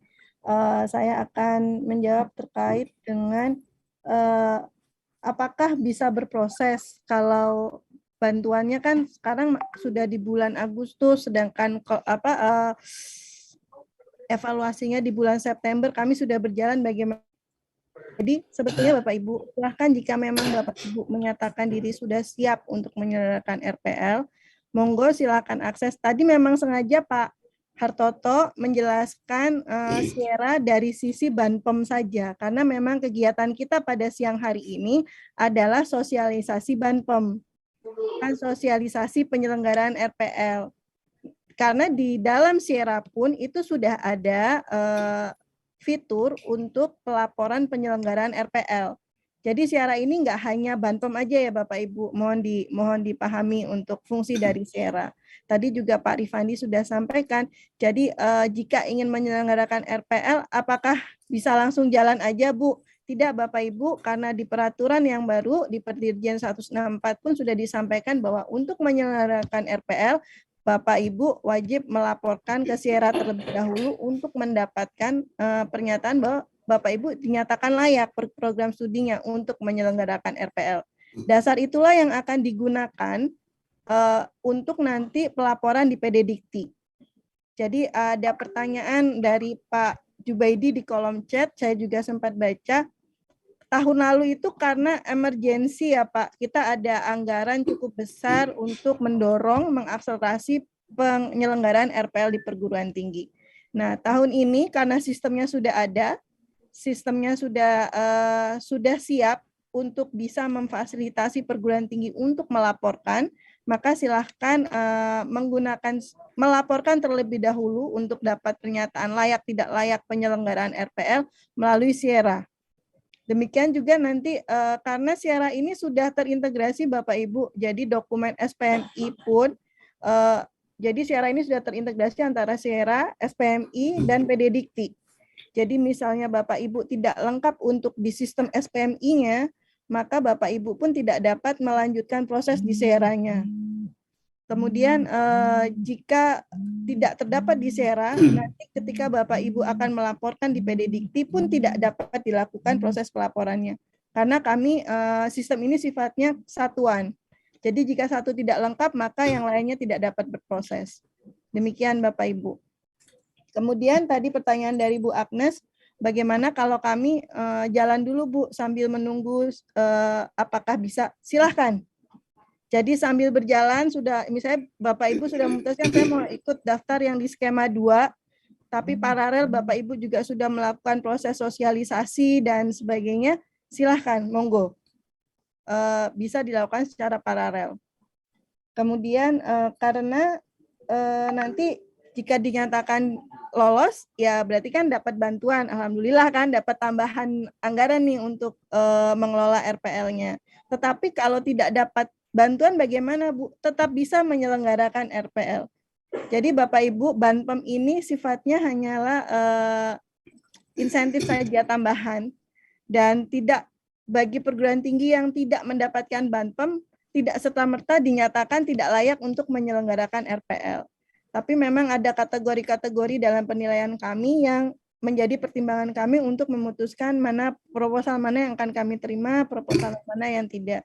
Tadi juga sudah sempat saya sebutkan bahwa salah satunya adalah terkait mungkin di dalam proposalnya akan adanya potensi keterlaksanaan kegiatan, di situ bisa ditunjukkan bagaimana komitmen pimpinan dan sebagainya. Bagaimana Bapak Ibu bisa mengelola proposal itu sebaik mungkin untuk bisa meyakinkan kami bahwa RPL yang di perguruan tinggi Bapak Ibu itu baik, bagus, dan layak untuk mendapatkan bantuan pendanaan dari Belmawa. Tetapi kalaupun ternyata Bapak Ibu tidak mengajukan, ingin menyelenggarakan mandiri, itu juga diperkenankan. Tetapi sekali lagi, jika ingin menyelenggarakan secara mandiri pun, tetap harus melakukan proses pelaporan terlebih dahulu untuk mendapatkan rekomendasi kelayakan dari Belmawa, dari Dikti melalui sistem di SIERA. Nah, untuk mendapatkan aksesnya, tadi juga masih banyak pertanyaan di kolom chat.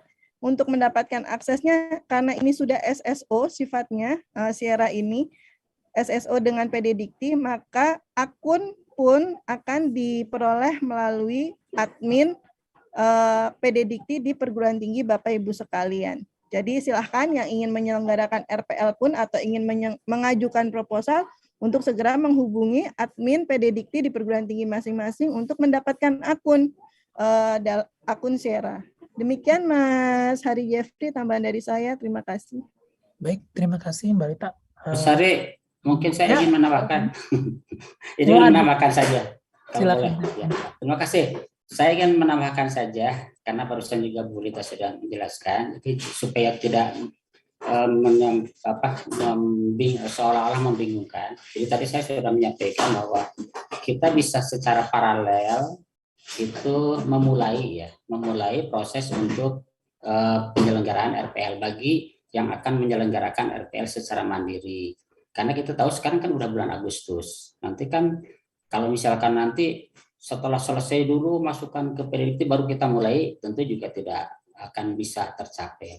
Jadi secara paralel saja kalau kita yakin semua dokumen-dokumen termasuk juga SPMI itu sudah betul juga, maka secara paralel kita bisa mengumumkan dulu, mencari dulu calon mahasiswanya. Kemudian nanti sambil secara paralel juga mulai mendaftarkan ke SIERA.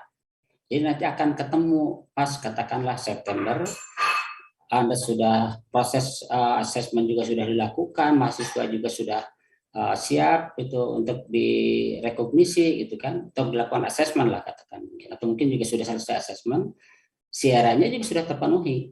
Jadi dalam hal ini bisa secara paralel sekarang melakukan persiapan-persiapan untuk menjalankan RPL, karena sekarang sudah bulan Agustus.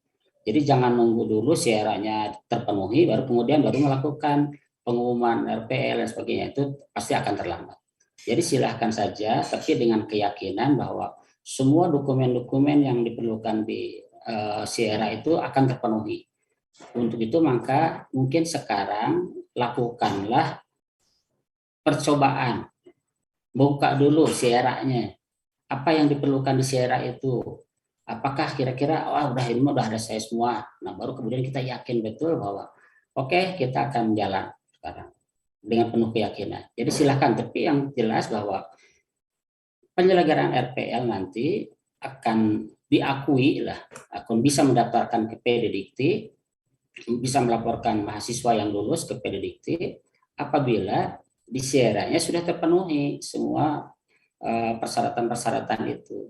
Jadi tolong semua sekarang masuk ke akun Sierra, pelajari apa sebetulnya dokumen yang diperlukan di Sierra itu untuk bisa menyelenggarakan RPL. Kalau itu semua sudah, nanti paralel kan, jadi menerima mahasiswa, melaporkan mahasiswa di Sierra juga oke. Itu penjelasan saya. Jadi kenapa saya katakan bahwa silahkan saja mulai dari sekarang. Jadi jangan menunggu dulu siarannya penuh, kemudian mengumumkan, nggak akan bisa Agustus begitu. Itu tambahannya, Mas. Silahkan, Mas Hadi. Baik, terima kasih Pak Rifandi, Bapak Ibu, cukup lugas dan konten sekali substansi kita pada siang hari ini. Saya persilakan kembali untuk sesi berikutnya. Ini sudah ada yang raise hand dengan Ibu Tri Indah. Bu Tri Indah? Iya, Pak Hari. Boleh langsung, Pak Hari? Silakan, Bu. Ya, terima kasih. Ini ada beberapa pertanyaan, tapi yang pertama dulu untuk menentukan kami sebenarnya di skema mana. Jadi, kami sudah melaksanakan BIMTEK untuk asesor kemarin. Nah, kira-kira kami ini masuk skema 1 atau 2, karena kami belum pernah menerima mahasiswa baru menyelenggarakan BIMTEK. Rencananya September ini penutupan penerimaan mahasiswa. Nah, itu kami masuk skema mana yang pertama. Kemudian, jumlah prodi tadi disebutkan beberapa. Nah, apakah ada batas maksimal? Misalnya kami program studi S1-nya itu ada 12. Apakah semuanya boleh kami masukkan? Atau mungkin ada batas maksimalnya, mungkin hanya 10 atau seperti apa? Itu yang pertama. Kemudian kalau misalnya kami masuk skema 1, untuk di anggarannya itu kan ada pendampingan. Apakah nama-nama pendamping itu nanti akan di-share begitu, misalnya rekomendasi untuk pendamping kalau mau BIMTEK dan lain-lain, nanti yang ini untuk memudahkan di pembiayaan. Kemudian apakah luaran skema 1 itu harus sudah punya calon mahasiswa atau mungkin tidak perlu, cukup dokumennya saja? Itu mungkin Pak Hari. Terima kasih banyak, semoga jelas. Baik, terima kasih Bu Triendah. Bapak Ibu, apakah ada lagi yang mau raise hand? Karena kalau di kolom chat sudah dijawab langsung secara real time. Namun kalau masih ada pertanyaan yang mau disampaikan secara langsung kepada narasumber, mumpung narasumber kami yang luar biasa ini dengan Pak Rifandi, Pak Unggul sudah siap. Apakah ada lagi? Mumpung sambil menunggu, kita bisa langsung menjawab ya. Saya persilakan Pak Unggul lebih dahulu mungkin ya Pak, baru habis itu Pak Rifandi lagi. Gitu ya Pak. Pak Unggul? Pertanyaan terkait BAMPEM ini mungkin Bu Yulita. Oke, baik. Memang terkait BAMPEM dengan skema 1 dan skema 2. Saya persilakan dulu Bu Yulita. Baik, terima kasih Mas Hari. Jadi Bu Indah, karena Ibu belum pernah menyelenggarakan RPL. Pertanyaan saya, di tempat Ibu sudah ada unit RPL belum? Sebentar saya unmute dulu Bu Indah.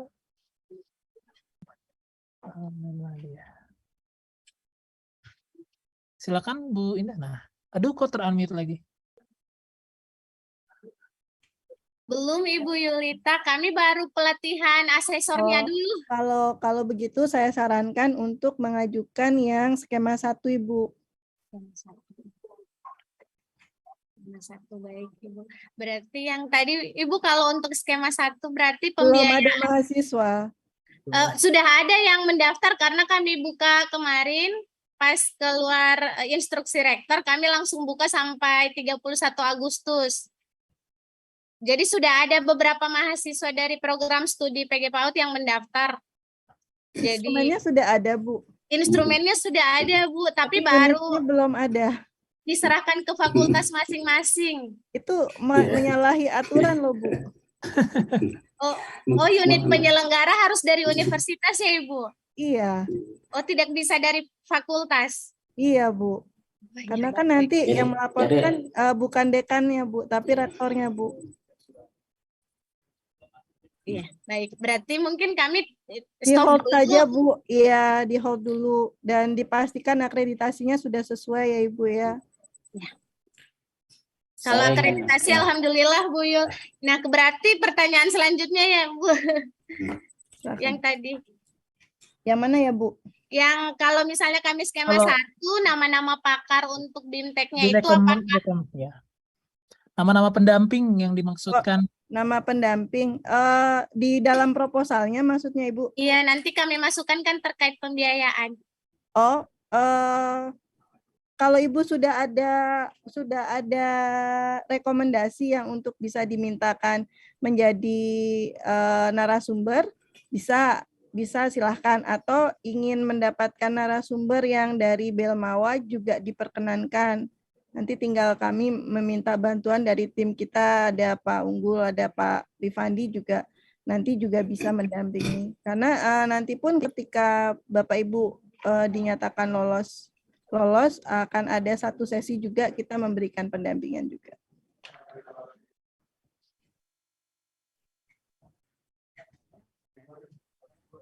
Bagaimana Mbak Bu Indah? Satu lagi Pak Hari, yang luaran, apakah kalau skema 1 luarannya harus tadi, sudah ada pendaftar atau tidak? Tidak, belum. Tadi sudah dijawab. Belum. Sudah disebutkan. Ya, baik. Terima kasih banyak Yulita. Saya ingin tambahkan, tadi ada pertanyaan yang belum dijawab. Ya, itu mengenai program studi yang mau diusulkan. Jadi tadi sudah disarankan oleh Bu Rita, memang sebaiknya skema 1, Bu ya. Meskipun secara paralel Ibu juga kan kelihatannya sudah langsung mau action kan, mau menerima mahasiswa kan. Meskipun disarankan sebaiknya Ibu coba-coba dulu bukalah Sierra-nya. Di Sierra itu persyaratannya apa saja, apakah sudah dipenuhi atau belum. Kalau semuanya sudah bisa dipenuhi, sudah ada dokumen-dokumennya, cemplungin saja. Artinya Ibu kan sudah secara paralel sekarang mau menyelenggarakan dan merekrut mahasiswa melalui RPL, sekaligus juga sudah memenuhi persyaratan-persyaratan di Sierra-nya. Nanti kan yang sampai nanti begitu menyelenggarakan ternyata dokumennya masih belum ada, nanti nggak akan dapat tuh rekomendasi di Sierra-nya, nggak akan bisa daftar di PDDikti-nya. Ya sudah, nanti akan masalah besar ketika akan didaftarkan di PDDikti, dan itu nanti akan berkepanjangan. Itu yang harus dipertimbangkan. Kedua, mengenai jumlah program studi. Nah, sekali lagi yang program studi yang diikutkan di sini itu bisa juga jumlahnya banyak, tapi tolong dipikirkan karena misalnya sekarang prodi itu pasti B ya yang akan diikut sertakan itu. Tapi apakah juga rasio dosen mahasiswanya mencukupi? Apakah juga fasilitasnya mencukupi? Jangan-jangan ini diusulkan untuk menyelenggarakan RPL, ternyata rasio dosen mahasiswanya sudah demikian bludak, sudah tidak lagi memenuhi persyaratan-persyaratan sesuai dengan peringkat akreditasi di BANPT misalkan. Maka itu akan menjadi masalah juga. Jadi sebaiknya dilihat juga kemampuan dari sisi pengelolaan perguruan tinggi untuk menerima mahasiswa baru nanti melalui jalur RPL ini, karena ini kan akan menambah jumlah mahasiswa. Jadi saya kira pertimbangan berapa program studi yang akan disertakan, cobalah dihitung-hitung dulu pertimbangannya dengan data yang ada di Predikti. Apakah di Predikti juga sudah dimasukkan semua datanya itu sudah sesuai dengan yang real sekarang? Itu juga menjadi pertimbangan tuh di dalam pengajuan prodi mana yang akan diusulkan gitu ya. Jadi silakan mau 10, mau semuanya program studi, tapi pertimbangannya tentu akreditasinya. Kedua adalah kemampuan dari penyelenggaraannya, dosen dengan mahasiswa, fasilitasnya dan sebagainya itu harus dipertimbangkan betul. Jadi jangan sampai kita berlebihan lah, tapi tidak mampu sebetulnya kita di situ. Jadi untuk mengusulkan skema 1 adalah tepat, tapi pilih program studi mana saja yang akan diusulkan, tidak usah semuanya. Itu tambahan saya. Terima kasih. Baik, terima kasih Pak Rifandi. Kita langsung pertanyaan berikutnya sudah ada dari Pak Hakim. Pak Hakim. Oh, sudah terjawab ya Pak Hakim ya, langsung di lower hand nih. Baik, Bapak Ibu, apakah ada lagi yang mau bertanya langsung? Oh, ini ada 2 chat yang bertanya.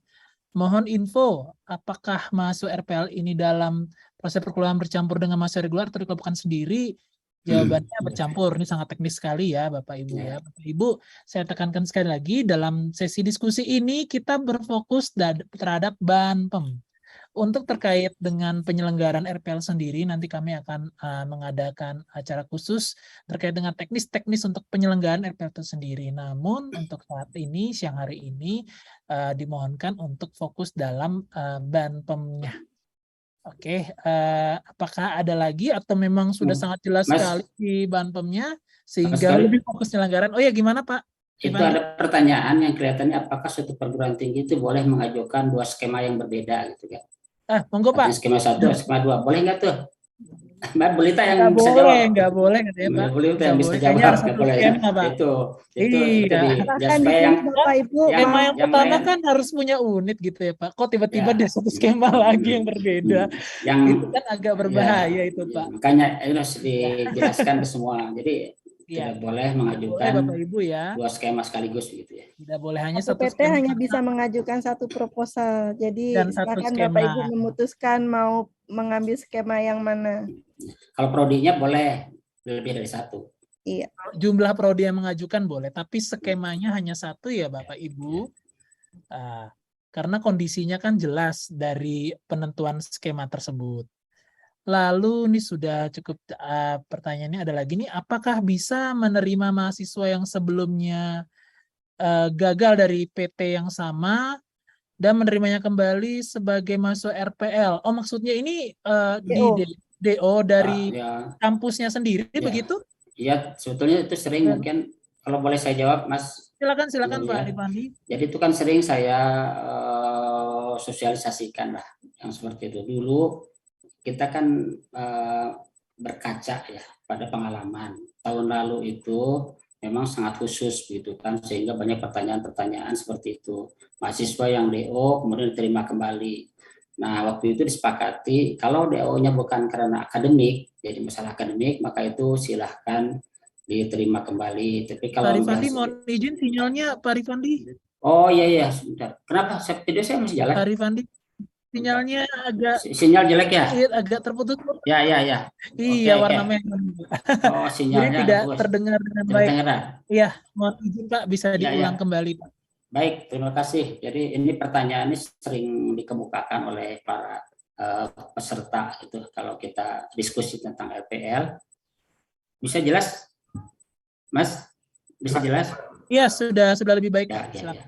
Jadi dulu disepakati bahwa yang bisa kembali melanjutkan RPL kalau mahasiswa sudah DO itu dipersyaratkan mahasiswa DO itu bukan karena alasan akademik. Jadi mahasiswa DO misalnya karena habis masa waktu studinya, tapi karena mungkin yang bersangkutan adalah bekerja, terus pindah kota gitu kan, sehingga yang bersangkutan mungkin tidak bisa lanjut, tapi kembali lagi misalkan kerjanya pindah lagi, balik lagi, maka bisa melanjutkan lagi. Nah tentu yang begitu itu bisa kita terima kembali, dan yang bersangkutan pasti kan sudah punya pengalaman. Pengalaman itu nanti direkognisi. sehingga nanti bisa saja, tapi nanti kan di peridiktinya harus sudah dibersihkan dulu, mahasiswa tersebut harus sudah katakanlah dihapus dulu nomor induk mahasiswanya. Begitu nanti didaftarkan kembali, maka mahasiswa itu didaftarkan sebagai mahasiswa baru dengan status sebagai mahasiswa yang masuk dari rekognisi pembelajaran lampau, punya NIM baru kan, punya NIM baru gitu.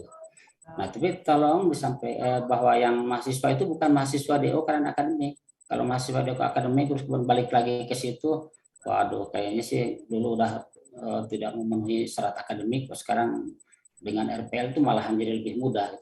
Jadi bukan begitu maksudnya. Jadi RPL ini sebetulnya betul-betul memfasilitasi mahasiswa yang memang punya kendala ekonomi, terus kemudian tidak bisa lanjut secara langsung, gitu kan, sehingga yang bersangkutan keluar dulu, bekerja dulu, punya pengalaman, ingin masuk lagi, itu sebetulnya yang diutamakan.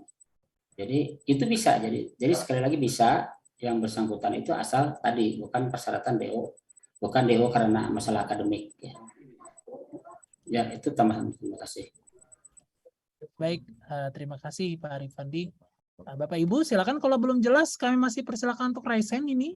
Sambil menunggu, kita juga akan menjawab dari pertanyaan-pertanyaan yang ada di chat. Ini cukup pertanyaan teknis dari ini Bu Eko Nursanti terkait komunikasi dengan tim IT untuk akun Sierra dari Predikti. Disarankan PIC memohon surat kepada Predikti apakah langkah ini sudah betul. Itu dipersilakan bagaimana mekanismenya prosedur oleh kampus ya, yang Ibu ya. Karena ini kan Predikti kampus, karena kita satu akun, apakah nanti adminnya akan diserahkan ke unit sendiri dari kampus tersebut untuk unit RPL-nya yang memegang Sierra, atau memang diserahkan ke admin Predikti untuk secara keseluruhan. Itu dipersilakan. Lalu, apakah Mbak Lita mau nambahin? Ya, kita tidak ada kebijakan harus bersurat ke Predikti kementerian ya, Bapak Ibu. Tidak untuk kampus ya. ya. Ini kita serahkan di Predikti perguruan tingginya masing-masing. Perguruan tinggi masing-masing, betul. Jadi tidak perlu sampai ke kementerian, tidak perlu. Tidak perlu sampai Senayan, Pak, hanya untuk bikin akun. Iya. Ini Ibu Mbak Lita. Oh, Ibu iya. Nanti ya. Baik, Bu. Lalu ini yang dari Pak Sumargono, izin bertanya, dalam kegiatan rapat atau FGD dengan pendampingan, syarat melibatkan peserta dari luar institusi dilakukan di luar kantor, contoh di hotel. Ini monggo Mbak Lita.